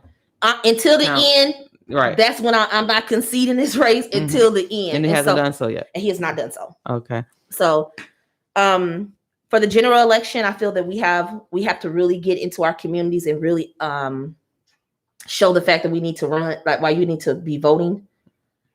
Trump tried to get us with the stimulus check. Yeah, he sent it. Yeah, I mean, people needed it. But again, we have someone in office who basically, like right now, he is like encouraging these governors to open up their states, and these numbers are increasing. Yesterday on that governor of Nebraska was on a radio show, on a TV show last night, and they had a representative from the Med Center, and she literally said that 80% of the beds in the ICE, they're like at 80%. Beds that are they only have 20% available. Like, okay, so they're occupied, yeah. Okay. And then 50% of the ventilators. Like, but you want to open up the state? Like, come on now. It's hitting communities that Black and brown communities harder than anybody. But now all of a sudden, now we don't see when was the last time we saw an update, a live conference from Dr. Adipour? We haven't. We haven't heard, like, everybody was like, now we were seeing them all the time. Now we don't see them. Like, come on. Isn't he showing up at the governor's? No, the mayor. The mayor's. The mayor, right? Press conference. Was she doing them every day? When's the last time the mayor did a press conference? I think last week. Wasn't they doing like every day? Yeah, the governor's press conference. I mean, yeah, but I don't watch him no more because after he told them that after he stopped giving numbers of the nursing homes of how many people are dying, and then he didn't want to give the meat packing numbers, and you telling them now they're essential workers, but you have a meatpacking facility in Dakota City that has over 4,000 people, but at the time when it was reported, over 600 people tested positive, but you're still telling them to pack the meat that we eat. Yeah.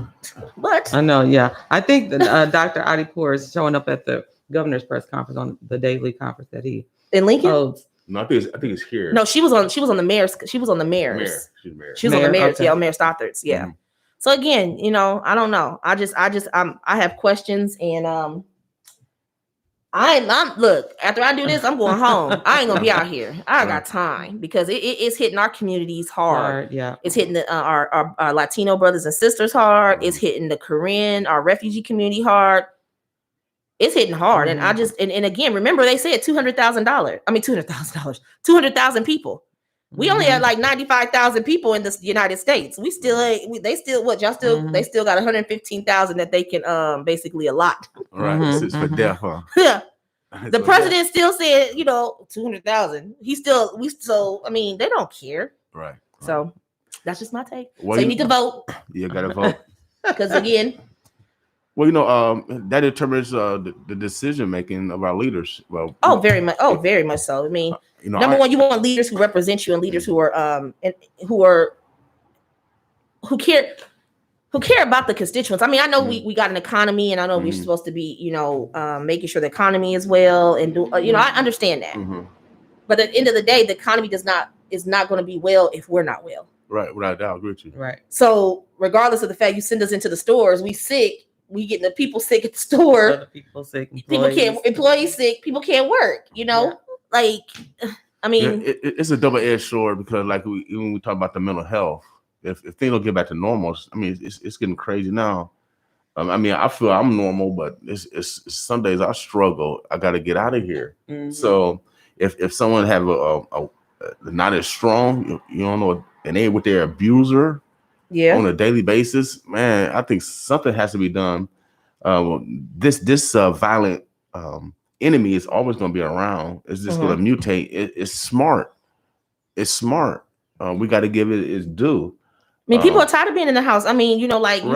you have teenagers. Like I have a 16 and a 17-year-old in the house, and like I feel so bad when they be like, "Well, can we go here? No. Can we do this? No." So now it's like a simple. Can we just go to Juice Stop?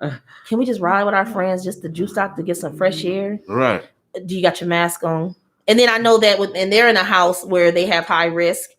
So I know that they're practicing the social distancing, and it's like, come right back home, please. Don't be out here, but it's so hard, you don't want them to feel like they're the number one. They're isolated. Yeah, like you got your schooling done. You can't, So what is life like? I don't have teenagers. My gosh. You have a 16 and 17-year-old. How are you even coping with them as we, are quarantined in? I mean, from an hour to hour basis. Are you still teaching? All that stuff? I mean, and this is let me just go on. Let's just say. So the 17-year-old is my niece from DC. So when it started getting hot in DC back in March, my sister, who works in the public sector and always in the community, sent her here. So because she didn't feel safe for her coming in the house after she's been out in the public. Right. So she sent her here. So Araya did her distance learning and stuff, but I'm just proud to say that she took her AP test 2 days ago, and she ended up getting like 133% on the test. And I'm like, how did you get 133% on this test? Wow. But it just shows that, she's been actually doing it. And she did say that she's like, it was the hardest thing I've ever done, and I don't like it.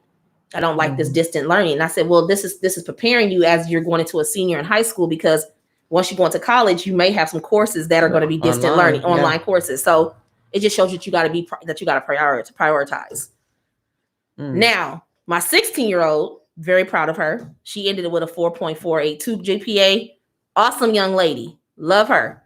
I call her night school because her schedule was reversed. Taylor did her work. Taylor would sleep all day until 3:00. But then she'll be up all night and she'll do her homework, but then she'll watch all her movies. Okay. So I called her night school because it was like, get up, girl. That's how my homeboy is. He get up. That's how. That sounds like a great schedule for me. Right. I'm a night owl, so I wasn't happy with her. I was happy with her, but I wasn't happy when she had a C in her Spanish class. And I'm like, is there something you can do? Come on, she black. And no, but still, you're an honor student. Hey, that's our sister and brother. Brown skin. And I others. You were in Spanish. I think she was in what Spanish 7, 8, maybe or 5, 6. Maybe 7, 8. And I'm like, so she taking classes distance. That's why I asked her. I said, "Are you gonna take it next year, your junior year? Because if you're not gonna take it serious, don't take it. Because I mean, it was kind of frustrating, because to see a C in the Spanish class, I'm like, can you do a project? What can I do? Like, but I mean, she ended with that 1 C, and I was like, I'm not even gonna trip. But I mean, I think it's been an adjustment because number one, Taylor was on cheerleading. It was very like in a lot of social clubs in school, and then she just couldn't do that. Yeah, she's active. Active. So she's an extrovert. Yeah, so being at home now, but at home she's an introvert, so she loves being at home. My daughter has painted her room. She painted 2 of her walls a chalkboard so she can write on it. She painted the other one. She's built a new dresser. I had to go buy the stuff, but she's actually put them together herself. Her dresser in another stand with her little thing so she can organize her room. She cooks a lot. So, I mean, I have been more, I think since they've been home, I've been more lenient. Araya likes to draw. So I bought her sketchbook. So she's done a lot of drawing. So actually, you manifesting their God-given talent. Yeah, because they're really like, and they don't, I mean, they argue at times, but they really kind of keep to themselves, they're little separate spots. But other than that, I mean, they've adjusted. But I have started recently, like kind of letting them venture out. Their friends call, say, hey, let's go get ice cream real quick. Okay, you go to Dairy Queen, but you need to come right back. You got your mask, and they actually are wearing their masks when they go. So, and are they just going to the Dairy? Girl, I got like 360 on my phone. I can see where they at, how fast they going, and everything. No way. You tracking them? Tracking them teenagers. Lord. So the babies. I mean, I feel like the babies, and like June just mentioned on here, like babies, they're losing. They are struggling. You know. We got to make sure that their mental health state is in full, good, because number one only thing is, they might be losing loved ones. It's been hard. I mean, I know it's been hard for them, but I don't know how other parents are dealing with it. It's just like I think I've been more lenient, and then been more giving. I don't know. It sounds like you're tough. No, like the other day, I was like, oh, I love that lip gloss. I am like, I should see more giving. You tracking the kids. I ain't leaning. See? Oh no, that's out of love. Yeah. Oh yeah, I just know how fast you're going, because I mean, as new drivers, you should be watching your kids as new drivers and their new drivers and what they're doing. Well, Taylor, they both dabble in it, but I'm not for it. But they have friends that drive. Oh, okay. So they're hopping in the car with their friends. And so I always talk to them about the safety of being, mindful when you're in the car with a group of friends. Make sure you're not listening to music loud. Make sure that you're not being loud, because number one, that person's a new driver and they need to be aware of their surroundings and stuff. So now, do they know about this teen party that's supposed to be happening? No, and they haven't told me. And you mean the graduation party at Carter Lake? Yeah, they ain't gonna tell you. You know what? So I think I was blocked. I think people have been scared to, but I heard about it, and I think I'll be honest with you. I think it's any parent that is involved in it. Honestly, I feel like they're putting kids at risk. And I don't think it's something that we should be doing, because number one, if you look at the numbers, our communities are the higher number. So my girls won't be participating in that, because I'm cherishing their life. I need my girls here. Right, absolutely. Right. I'm sorry. I mean, I don't know who is in whose houses. You know what I mean? Right. That's why I'm saying, I don't know who is. Are these kids going straight to where they say they're going and coming back? Without and not saying that it's just like you just can't be. You can't be reckless, and especially when you have people on national TV telling you. I don't understand. Like, what is it going to take? Like somebody, like, what is it going to take for people to understand that this is serious, and the kids have to understand this is serious? And that's like, I was up at 2:00 this morning talking to my girls about that, just talking to them, because they feel like the night owl one. Both of them was up. She was the other one was up too. Yeah, they were both up. Oh, excuse me. Just talking to them about the importance of just being mindful of what's going on, and why I'm not just saying, oh yeah, you can go. And they're like, oh, well, our friends feel that you don't let us go. Well, let me tell you something. It's not that I don't let you go, but before I let you go, I want to make sure that a parent that you're saying you're going to be with knows that I'm just not sending my girls out and I'm not caring. I want to know where you're at, because the last thing I want is for somebody to come to my door, or somebody say, oh, something happened, like on Facebook, they'll say, oh, car accident on 30th and Lake, check on your family. That's the last thing you want to see on Facebook. And it's like, or you don't want somebody coming to your door and you say, well, I don't know where they were at. I don't know who they were with. I'm not that type of parent. So I just want parents to know, like, if my girls are anywhere within your children, we're going to have some type of communication, because I want to know where my girls are at, especially if you're supposed to be the parent that's supposed to be the one in charge. But do the girls understand it? Or, you know, they understand it now. Yeah, they're starting to understand now. You know, like, you know, my niece, she made a comment last night. I was like, yeah, you know, I did. She said, but did you die? I was like, really?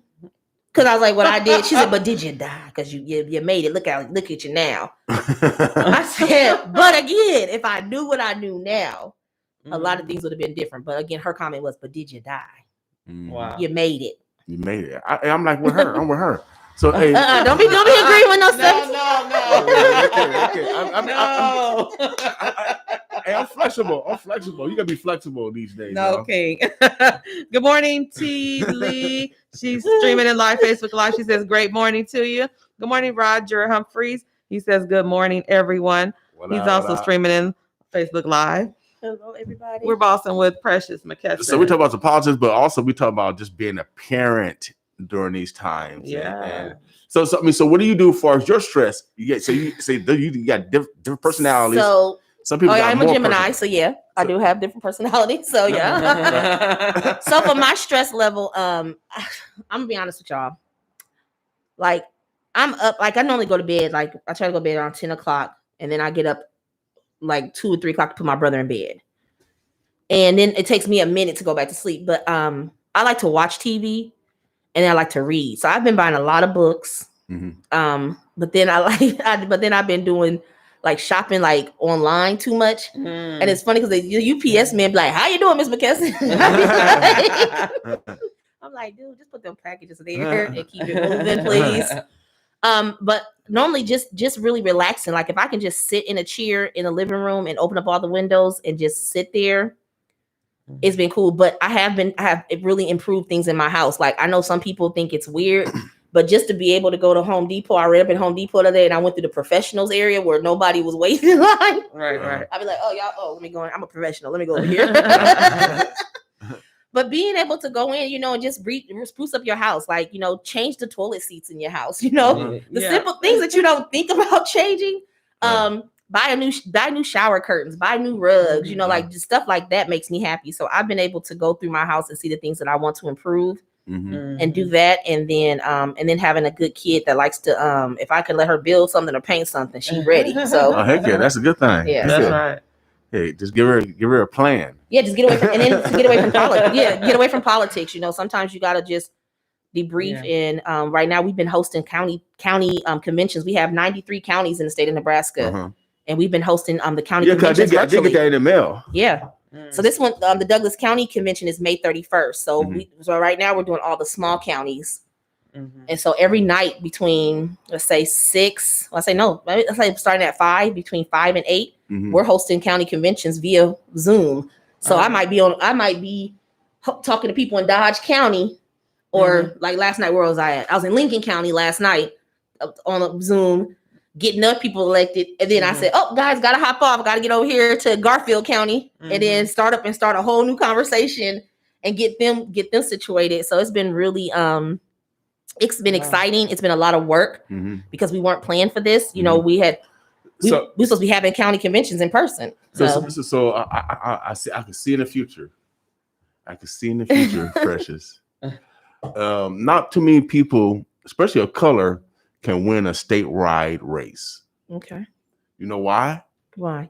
They don't connect with the rural communities like they should. Right. I should have known that. Like, right, because so I went to a small college, so I know everybody. We know you went to Midlands, where that ass was at. You know, I know a lot of small, and that's where you're gonna win. Yeah, that's where you're gonna win. And so if you don't have the money, like the two sisters that ran, and they ran great races, but they had the money to reach out in a rural area. But what you're doing is the grassroots. So everybody fresh. And then you get online, you spank them a little bit. Then they be talking some more. Then you work in this area, and then you spank them some more. Then you talk some more. But so in probably in the next 4 years, in the next couple of years, you probably can position yourself to run against. I don't know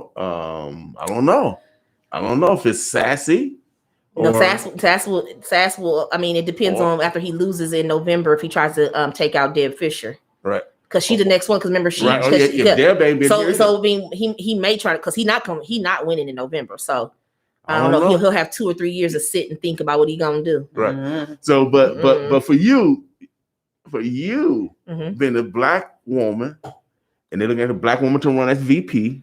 You know, black woman on the rise. Y'all on the rise. Y'all been on the rise. Y'all been on the rise. Okay. But you just want to just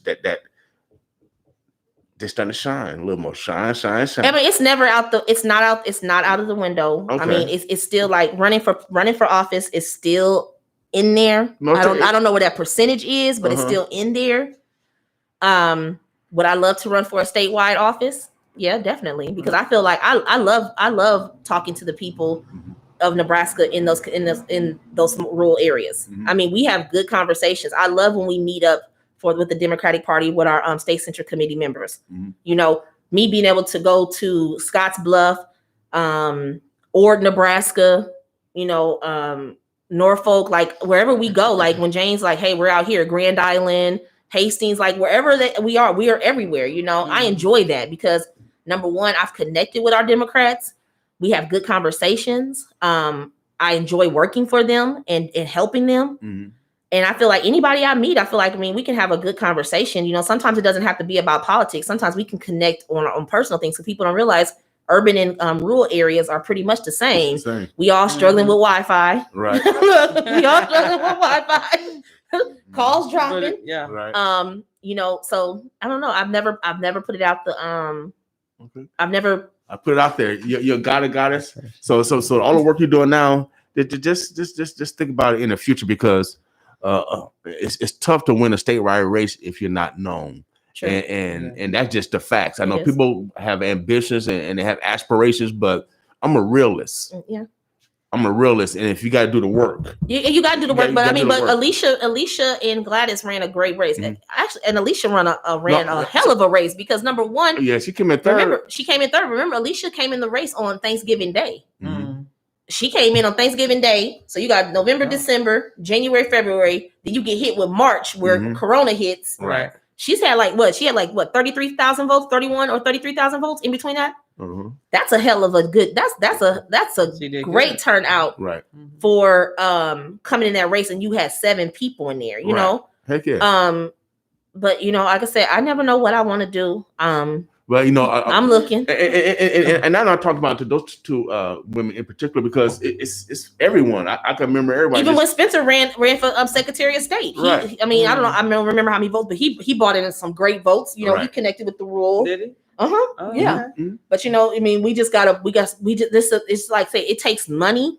It sure does. To run quality races because when you are racing, especially running a statewide race, you need to have that money so you can do the ads, you can do the signs out there, you can do the billboards out in the rural community, you can do robocalls, you can do text messaging. You have to hit every single avenue because you can't be there. Right. But then you need to have a solid plan that you're going down I-80 from Omaha to Scotts Bluff, Shattering, Gearing, to the Panhandle. Right. That you're out there and you're connecting with those voters. And so just know, I don't have no problem when I run driving out there. Okay. I love driving out there. All right. Okay. Well, sure.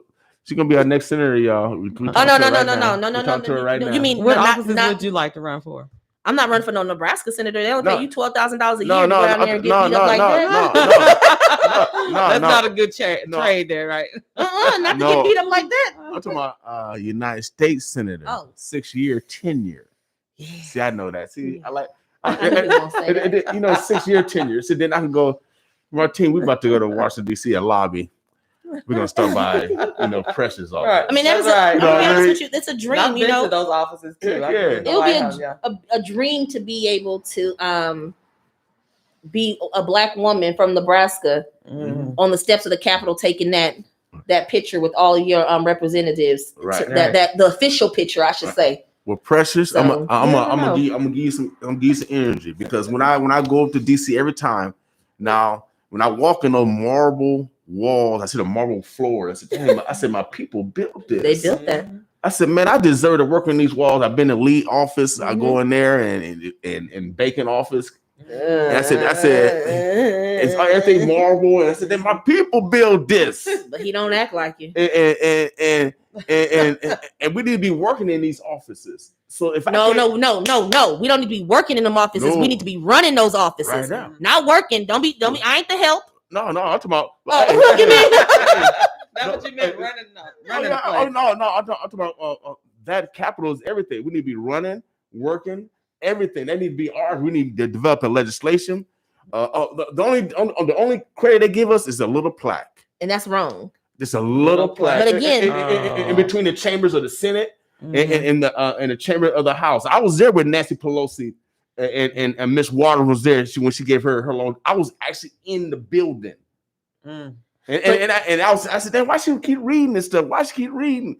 And she just kept reading and kept reading. I fell asleep. Well, when it was filibustering, I woke back up. She was still reading. I said, and then Miss Waters was behind her, and they were sending people around us. Oh, man, it was historic. And then all we get is a little plaque. No, we need to be running those offices. We need to have our name on those doors. We need to develop our own pages, per se. Have our own, whatever we want to call them. So let's say this. So everybody doesn't know what a page is. So that's the thing. So see, that's the thing. Our kids, our college students down in Lincoln need to know what a page is. A page makes more than a state senator. And basically what you're doing, during the legislative, you're the one who is basically running, making sure they got coffee, making sure they got their papers, they copies. You are basically on the floor and assistant to the senators.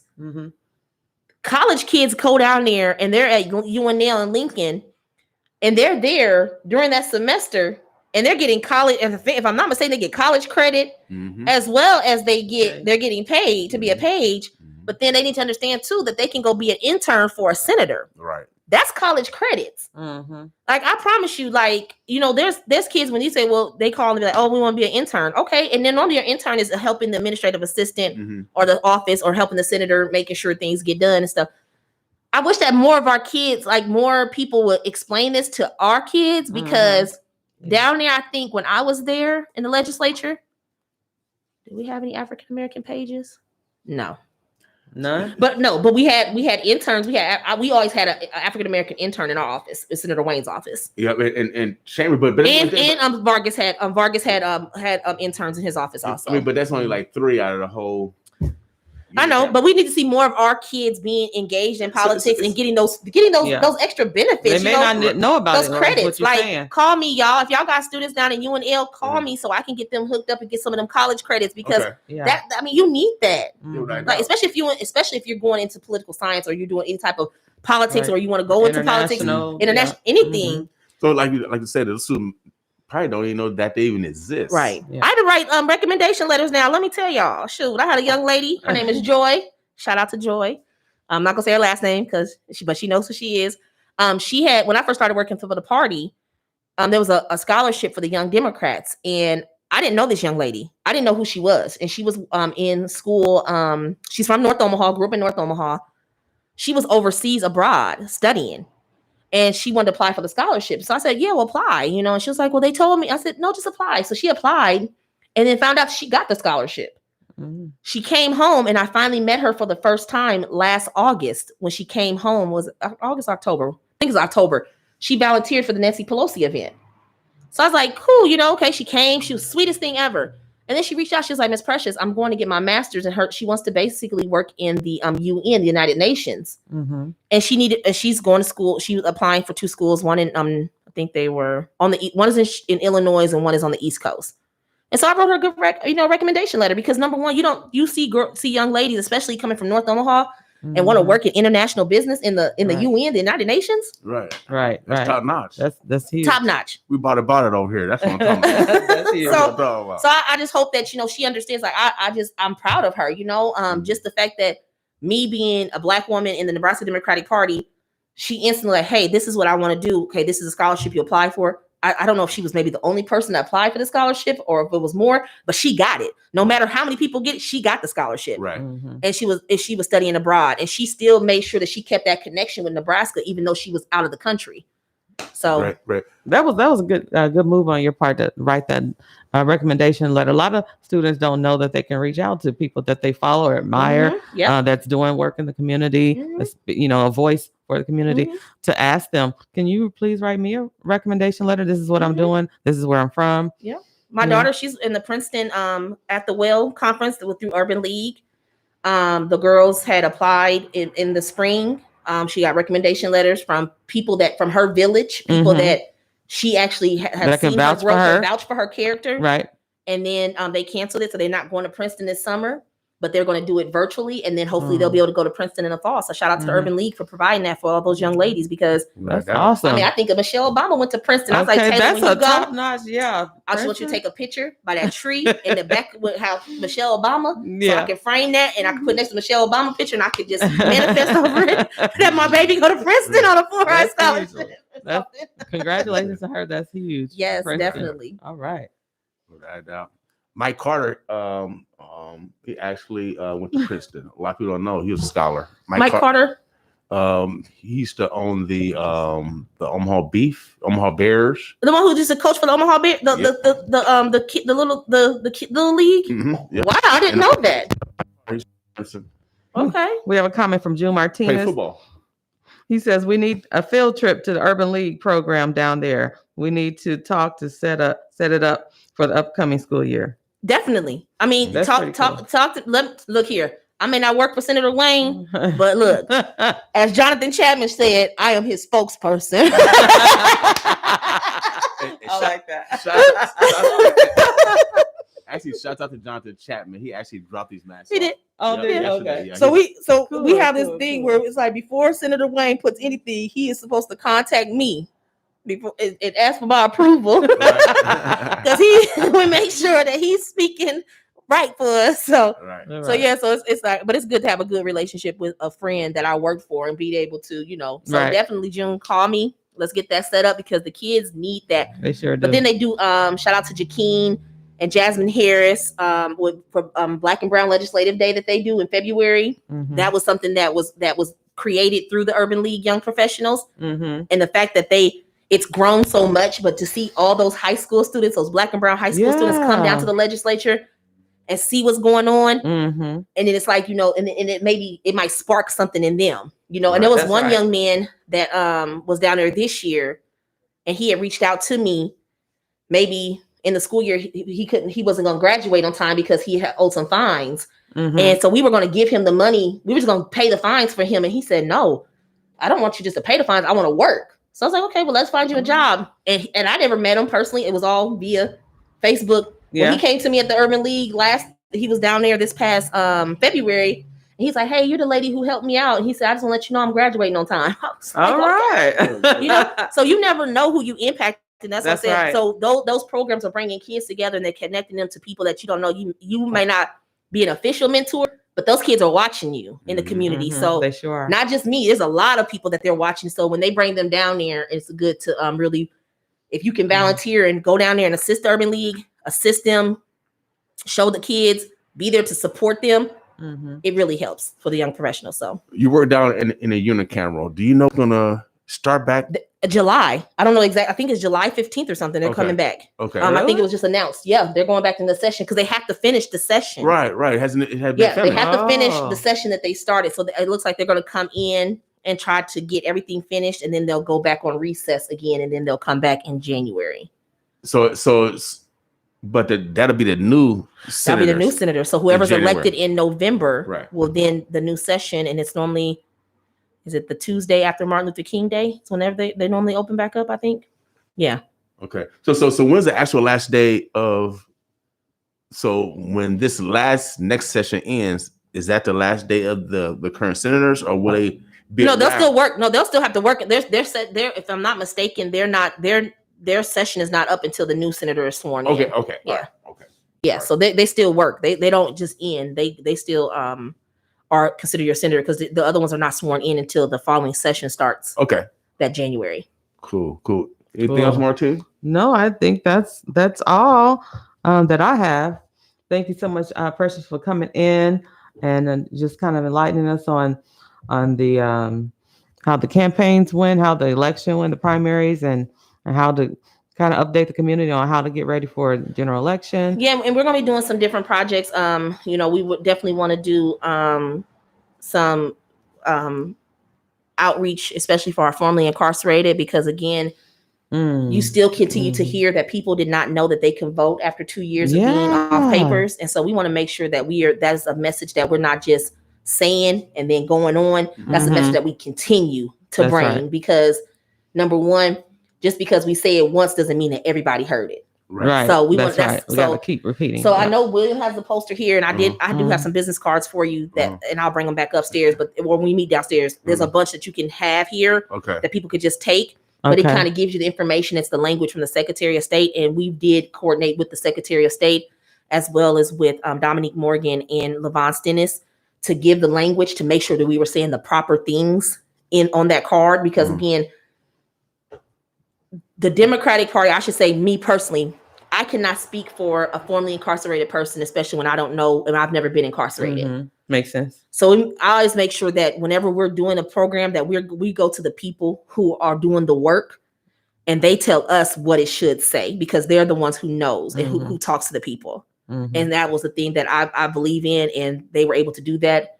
And then the Secretary of State gave us language also to make sure that the language that matches the Secretary of State website is on the card, and how you can get a hold of Secretary of State to verify it and stuff. So is there a plan? Our people need perpetual knowledge. We're destroyed because of lack of knowledge. And like you said, people are still slipping through the cracks because they don't know. Is this Democratic Party going to put some effort by developing a campaign? If you've been incarcerated, you can vote and put it on the radio, TV. And so, we're going to work with some of the local local programs who are doing that work. And keep it as bipartisan as possible, because we don't want to impact anybody's nonprofit status. But again, if we don't have the Republicans doing it, and if they start doing it, I know they heard it from me, but that's okay, because as long as our people are voting.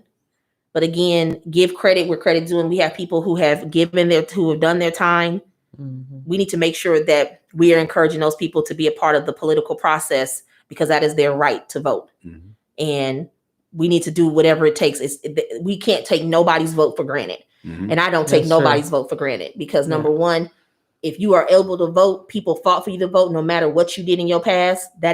We should not be judging you based on that when it comes to your vote, because you still have a voice, you still have an opinion. Just because you made a bad decision doesn't mean that we take away something that rightfully is yours. Right out, because you have an ancestral responsibility. That's right. Yes, we do. And we have a comment for you, Precious, from Romika Giamami Davis. Yes. She says, yes, Precious, keep helping our community. Our babies are the future for us. They are. And we got to make sure that we're educating them, because if we continue to feed into them and to pour into them what we're learning and what we know, I think about in 2 years, my daughter will be able to vote at 18, and I think she can run for office. Right. So just imagine if we had these high school. Remember Maurice Jones, who went to North, he ran for city council. And I was sitting in this room talking to this young man. I kept thinking this young man was grown. High schooler. He was like, but talking like he grown. He was like, actually, ma'am, I'm a junior in high school. I'm going to be a senior next year. I was like, and he was running against Ben Gray. Right. Oh, really? Oh, yeah. He came sharp every time. He came in a suit every time he came to to something. He came. I said, well, who is this? And they told me. And so just imagine all these kids we have, especially, we have like Desi McGee, who's about to go off to Grambling. We have Nadia Spurlock, who's down at UNL. Man, them are just a few. They're just the ones I can call off real quick. Yeah. Just imagine that those babies, they were doing big things at North High School. Just imagine if those babies ran for office. Yeah. We got to prepare them. Somebody got to lead us. Somebody. Good morning, Portia Cavett, Pastor Cavett. She says, you tell them we are not the help. We are not the help. Pastor Cavett, y'all know I'm tell people real quick. Okay. Even when I go to Target, they be like, self-checkout is open. I said, I don't work here. Hey, I like self-checkout. Because let me tell you, I'm trying to keep people their jobs. Okay. If you ring me out, you got a job. Don't be trying to send me to self-checkout. That takes somebody. You trying to take people's job when people start getting expert at self-checkout. I don't work here. I don't know. I don't know. I'm spoiled, so I'm gonna go through the regular checkout. And Me too. Y'all push everything down and bag it and all that. But I mean, but that's a job for them. When you start making self checkout, that means that's taken away from jobs and people feed their family. Y'all pump your own gas unless y'all got a male around. I pump my own gas now, but if there's a man around, you got a man in the car, he pumping the gas. Oh, so let me tell you something. I better not even need to go get gas if there's a man in the car. Right, that car should be on full. So that's what I said. See how it is. See, look at me. See, y'all new masters, gentlemen. I got our back, fellas. And you should. And then another thing, you shouldn't even be driving. If you're a woman, let me shut up because somebody might get offended. Yeah, well, he should be driving his vehicle, and his vehicle should be full. But I shouldn't be riding with you on the. I don't know. See, I want no scrub. Yeah, I see. Everybody, TLC said the best. I want no scrub, King. I think y'all need to go outside. I think y'all need to go outside and play. They need to go outside and play, gentlemen. In your backyard. Yeah, no. Well whoever's he needs to go play in traffic if he's riding with a woman and the woman's pumping gas. Go play in traffic. So what would you say to these graduates that want to have this party over here?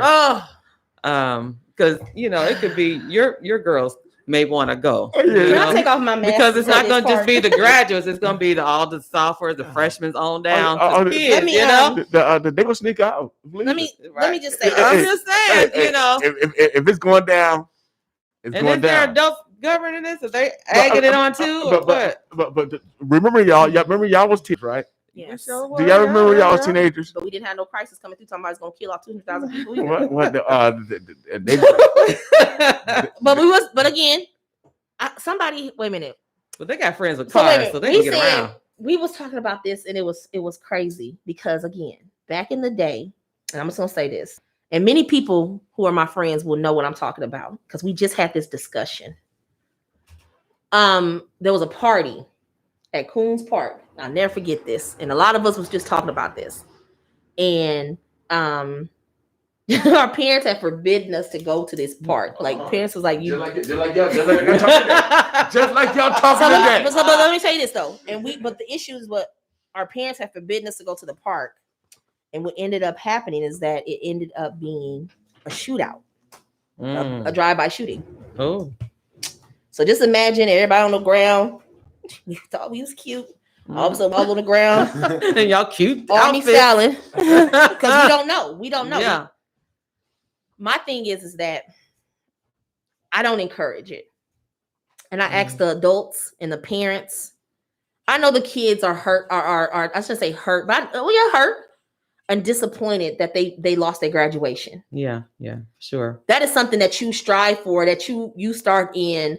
What where high school you're gonna go to? Your parents tell you that you're gonna go to my alma mater. You want your kids to go there. You want your kids.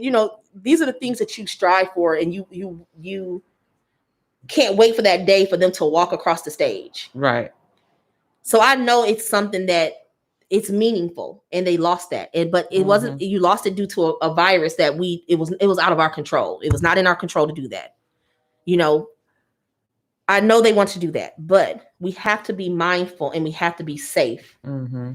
And my thing is like, hold off until August. Let us get through these hot months. Mm-hmm. Let us get through that peak, whenever that peak happens. And then let's reevaluate in August and September. Mm-hmm. I know some say, well, no, because I'm going off to college. We understand that. But I would rather to see you partying in August and headed to college than see you having a party this weekend and possibly be sick June, July. Or get somebody else sick. Or get somebody else sick. Or be gone. Or not even be here. Mm-hmm.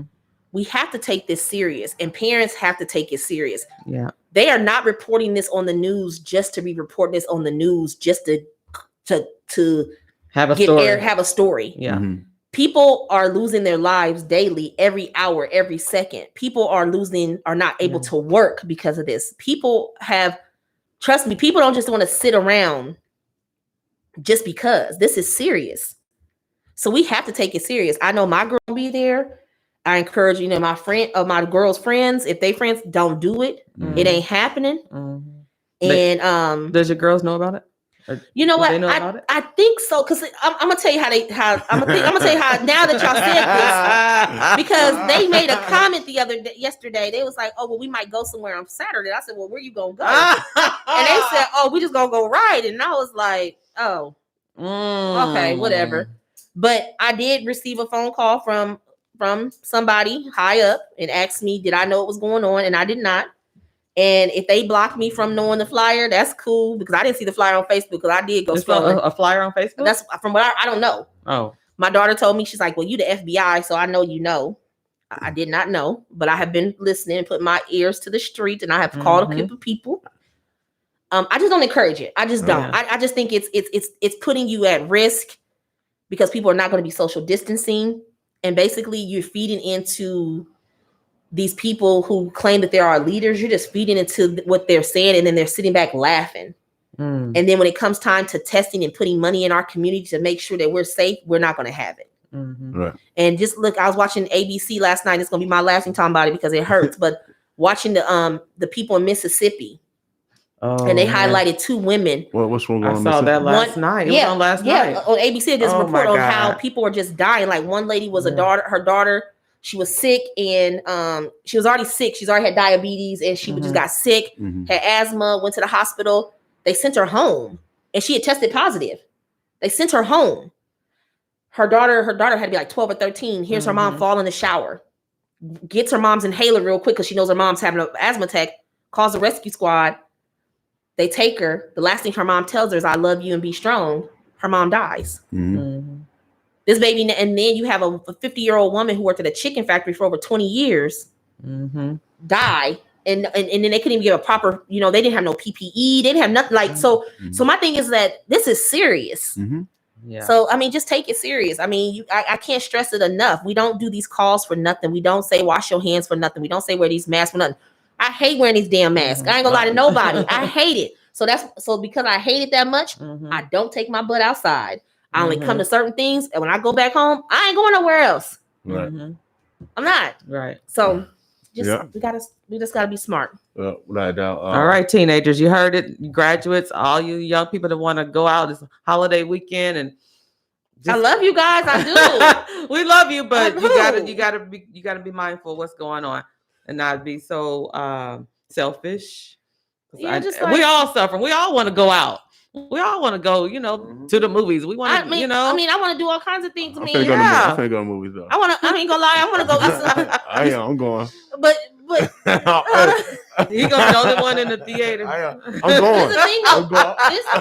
This whole thing has made which is okay with me. This whole thing has made people like just be. I mean, when you go to the grocery store, you got people who like don't be close to me. Just imagine you go to the movies. Now you're gonna have to buy the seat on if you especially go to the movie theater where you gotta buy a seat, you're gonna buy the seat on one side of you on the other side. So now you're paying for 3 seats just to watch one movie.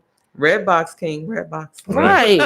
Like Netflix. I'm having a mask on. I'm a mask Get on. Your popcorn. I'm paying good social distance in the movie theater. I mean, but I don't know. Look here. But we all are struggling. Teenagers. So this is my mental health. Like you said, teenagers, but the graduates. They're gonna be out there. Hey, y'all, you already told me that your mama done told you not to go. So they going. So we encourage you guys. You do go. No, we shouldn't even be encouraging to go. That's 957. We're telling you, do not go. We shouldn't even be encouraging to go because what's gonna happen? They're gonna go. And I know they're gonna say, "Oh, y'all thinking about the worst," but it's like, dude, like we're thinking about the worst. That's we should be thinking about. That's what kids say. Y'all thinking negative. Well, hell, it's on the TV every day. Okay, we need to be thinking negative and the bad things that can happen because you're exposing yourself. I know, but they're gonna go. But so we want to be around next year. I understand that. That's just like teaching them don't have sex and don't give them a condom when they go outside. So no, this is not the damn same. Same thing. The corona. No, this is not the same thing, William. There goes King making comparisons. You can't compare that. You cannot compare apples to oranges. You can't do that. A condom to the corona. He just compared the. No, yeah, he did. 95.7 The Boss listeners. King just wants to go to the movies right now. He's probably a little hungry. Y'all just don't mind him. I'm mad that he just compared the corona to the condom. Yeah, it is. Same thing. Yeah, both have wrists. Yeah, wrists. Lord. Look here. Do you see them on TV talking about AIDS. Everybody's getting people dying from AIDS every second, or this or if you sneeze, you're gonna get AIDS. Right. You don't hear that. This is a powerful disease. Different. This is very different. Where to the point to where they don't want you coughing, sneezing. I mean, literally, I will if I see somebody. This lady had a little kid, and he was in the Target. And I promise you, I felt so bad for saying this to this woman. His nose was running. And he coughing and hacking, and she's still shopping. I said, you don't care about nobody but your damn self. Get your kid. Right. Because your kid, when you got people turning around looking, and your kid sitting here, like, I ain't gonna lie. Need some assistance. Little homeboy almost got it. He was gonna get it if he came over by my dot. Get it. Move. Right. Did he have a face mask? No. Oh, young. No, he's like a little virus walking. Oh, Lord. A little virus. It's a little virus. Little virus walking. If Corona, if it was a picture of Corona, it was him at that point in time. He was Corona. And he was about to get it if he came past that dot. Corona come in all shapes, sizes, and forms, okay? His mom would have been like, why he get hit with that cart? Because your kid looks like the virus. Get hit with the cart. That cart was going to run him over. So it was an accident. Look, I mean, but you got to care about yourself. And it's like people who always say, a black woman did this to me in Target too. Because, Target's been my spot. Even though it's not essential. Man, a lot of stuff going on in Target. Well, you can get food there. She literally was like, shoot. Like, she shooed me. And I was like, ma'am, I'm on my dot. I know what I'm doing. And I had on a mask. And she was like, I'm on my dot. Your 6 feet. Yep. Ma'am, I'm on my dot. And she kept saying, and so I told her, I literally said, and it was a black woman. I felt bad. I said, you look mighty stupid right now. You shooing me. You only got a mask on, and I got a mask on. I said, but you shooing me. I said, I'm worried about you. You don't care about yourself. Don't worry about me. Worry about yourself. She's showing you, and she didn't have a mask. She didn't have a mask on. Oh my! And you were on your dot. I was on my dot. She on her dot. Yeah, but I just felt it was more. She was ringing out, and I just felt like it was more. Just a black woman felt she had the need to say something, but she just didn't know. I guess she let them leggings and that hat fool her because I talks back, homegirl. She didn't know who she was who she was chewing. On their dot. Did. And I told her, I said, I'm on my dot. I said, you need to worry about it. That's like a kindergarten. They got their little rugs, and say, I'm on my rug. Yep. I'm on my dot. I tell them, I'll be like, I'm on my X, my dot, I'm on my mat. And I'm be like, move. Like, people walk. Sir, you see that dot over there? Move. Like, then that's something what it's come to now. We got to stand on dots in the stores. Hey, but if I see a line or a dot, I'm gonna let you know I'm on it. You better get on yours. That's my 6. That's my social distancing. Get on your damn dot. Move. Okay, right. Omaha, Nebraska. We've been talking with Precious, and she is Precious, without a doubt. And I'm a politician with a potty mouth. That's your tagline. I do have a potty. That's gonna be your tagline. My parents, my mom, I do have a potty mouth. So you can be. So that's why you and Trump get along then. No, he's a racist. You're gonna be spanking her. You're gonna be dumb question. You're gonna be going to the No. Right. I would never disrespect somebody and say your question is dumb. What I would do is basically give you the facts. Okay. And I feel that everybody's entitled to be able to have their own interpretation of what you say. Just make sure your interpretation is not it's not delusional. Okay. And y'all president is delusional. So what you call it? So you're gonna go the passive aggressive way. Yeah, just like let's just be real. So you be nice and then you're gonna go like that. Yeah, just hit them with the facts. Number one, when you can hit somebody with the facts, they can't come back and say nothing to you. Without doubt. And facts and the truth. I mean it's truth. It's the same thing. Same thing. Same synonym. Omaha, Nebraska. Make sure you guys get out and vote.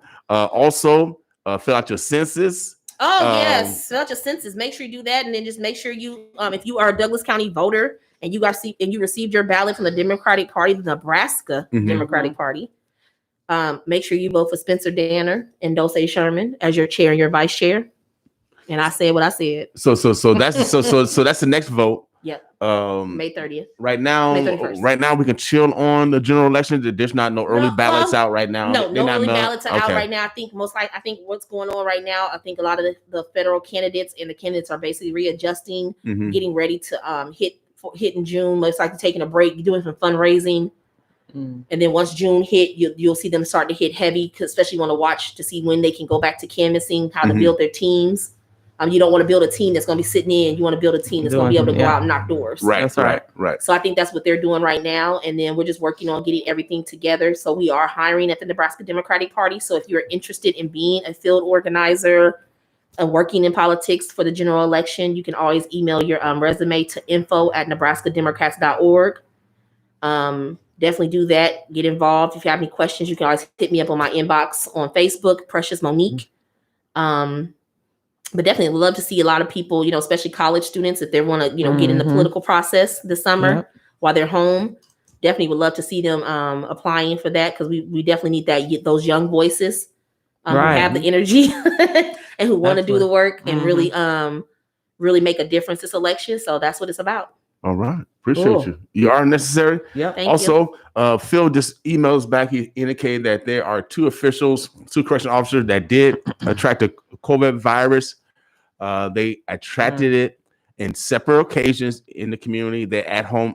They're at isolation right now. So right now, there's nothing in regards to the general population.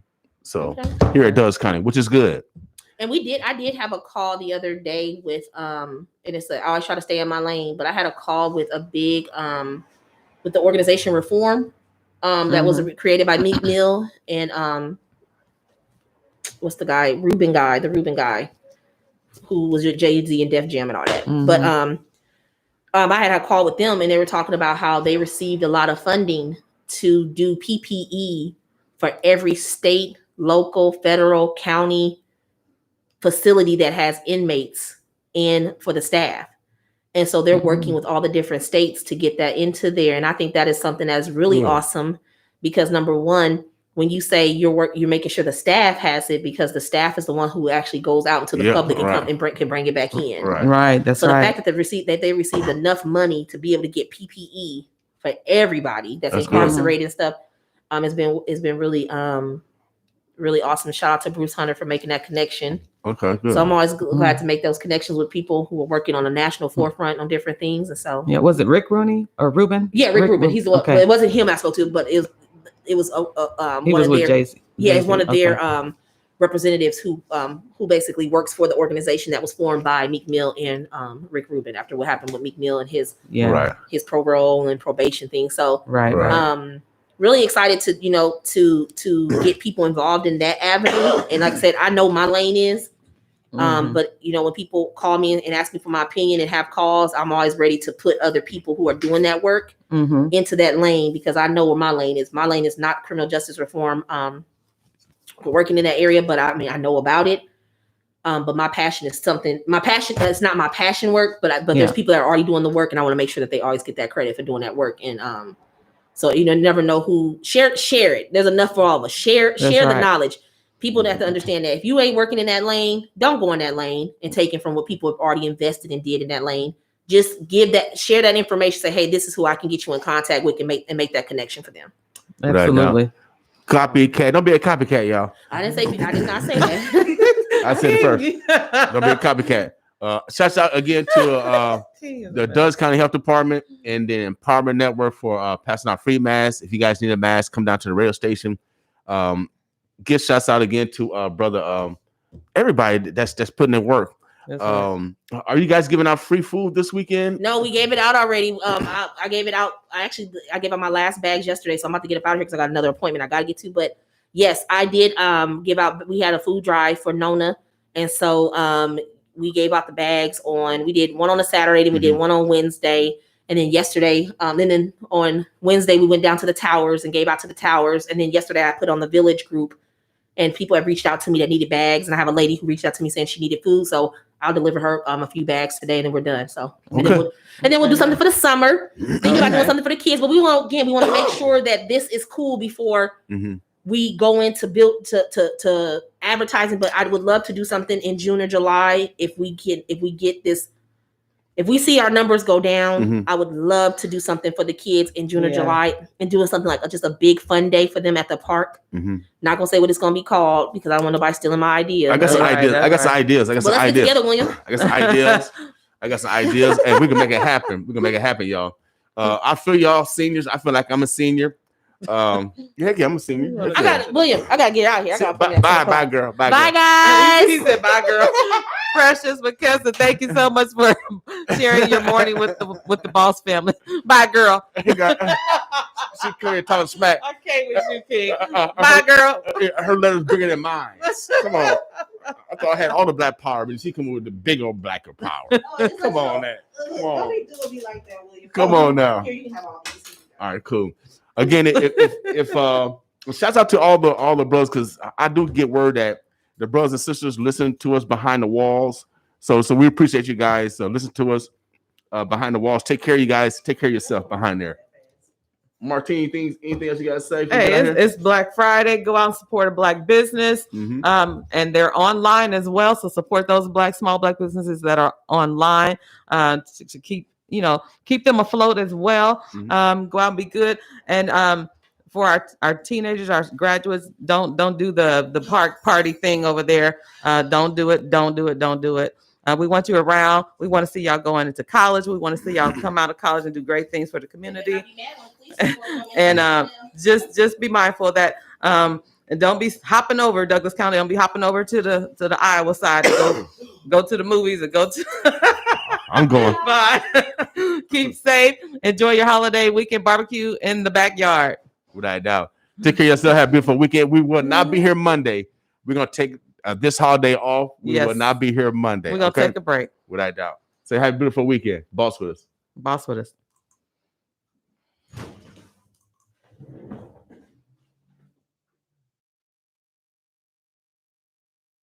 Hi, my name is Brian Page, pastor of the Pleasant Green Baptist Church, located here in Omaha, Nebraska, where we are a Christ-centered ministry that ministers to all God's people. You can watch Pleasant Green Baptist Church on KPAO, Channel 22 and 1022 HD on Sunday and Wednesdays at 8 a.m. and 10 p.m. You can also watch Pleasant Green Baptist Church broadcast services on Facebook Live at Pleasant Green Baptist Church Omaha, Sundays at 10:15 a.m. And you can watch Pleasant Green Baptist Church Sunday service on YouTube at PMBC Omaha. Pleasant Green Baptist Church is sponsored in part by Media Power Productions.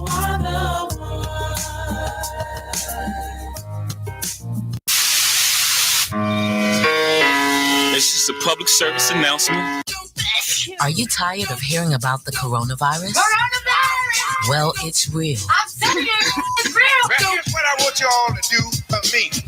Check this out, man. Don't panic. If you're sick, stay home. Stay away from me. It's contagious. Stay at least 6 feet away from others. The most dangerous disease. Coronavirus. Wash your hands frequently and practice good hygiene. Stand and show these people what time it is, boy. We can stop the spread of the virus. Coronavirus. Cover your mouth.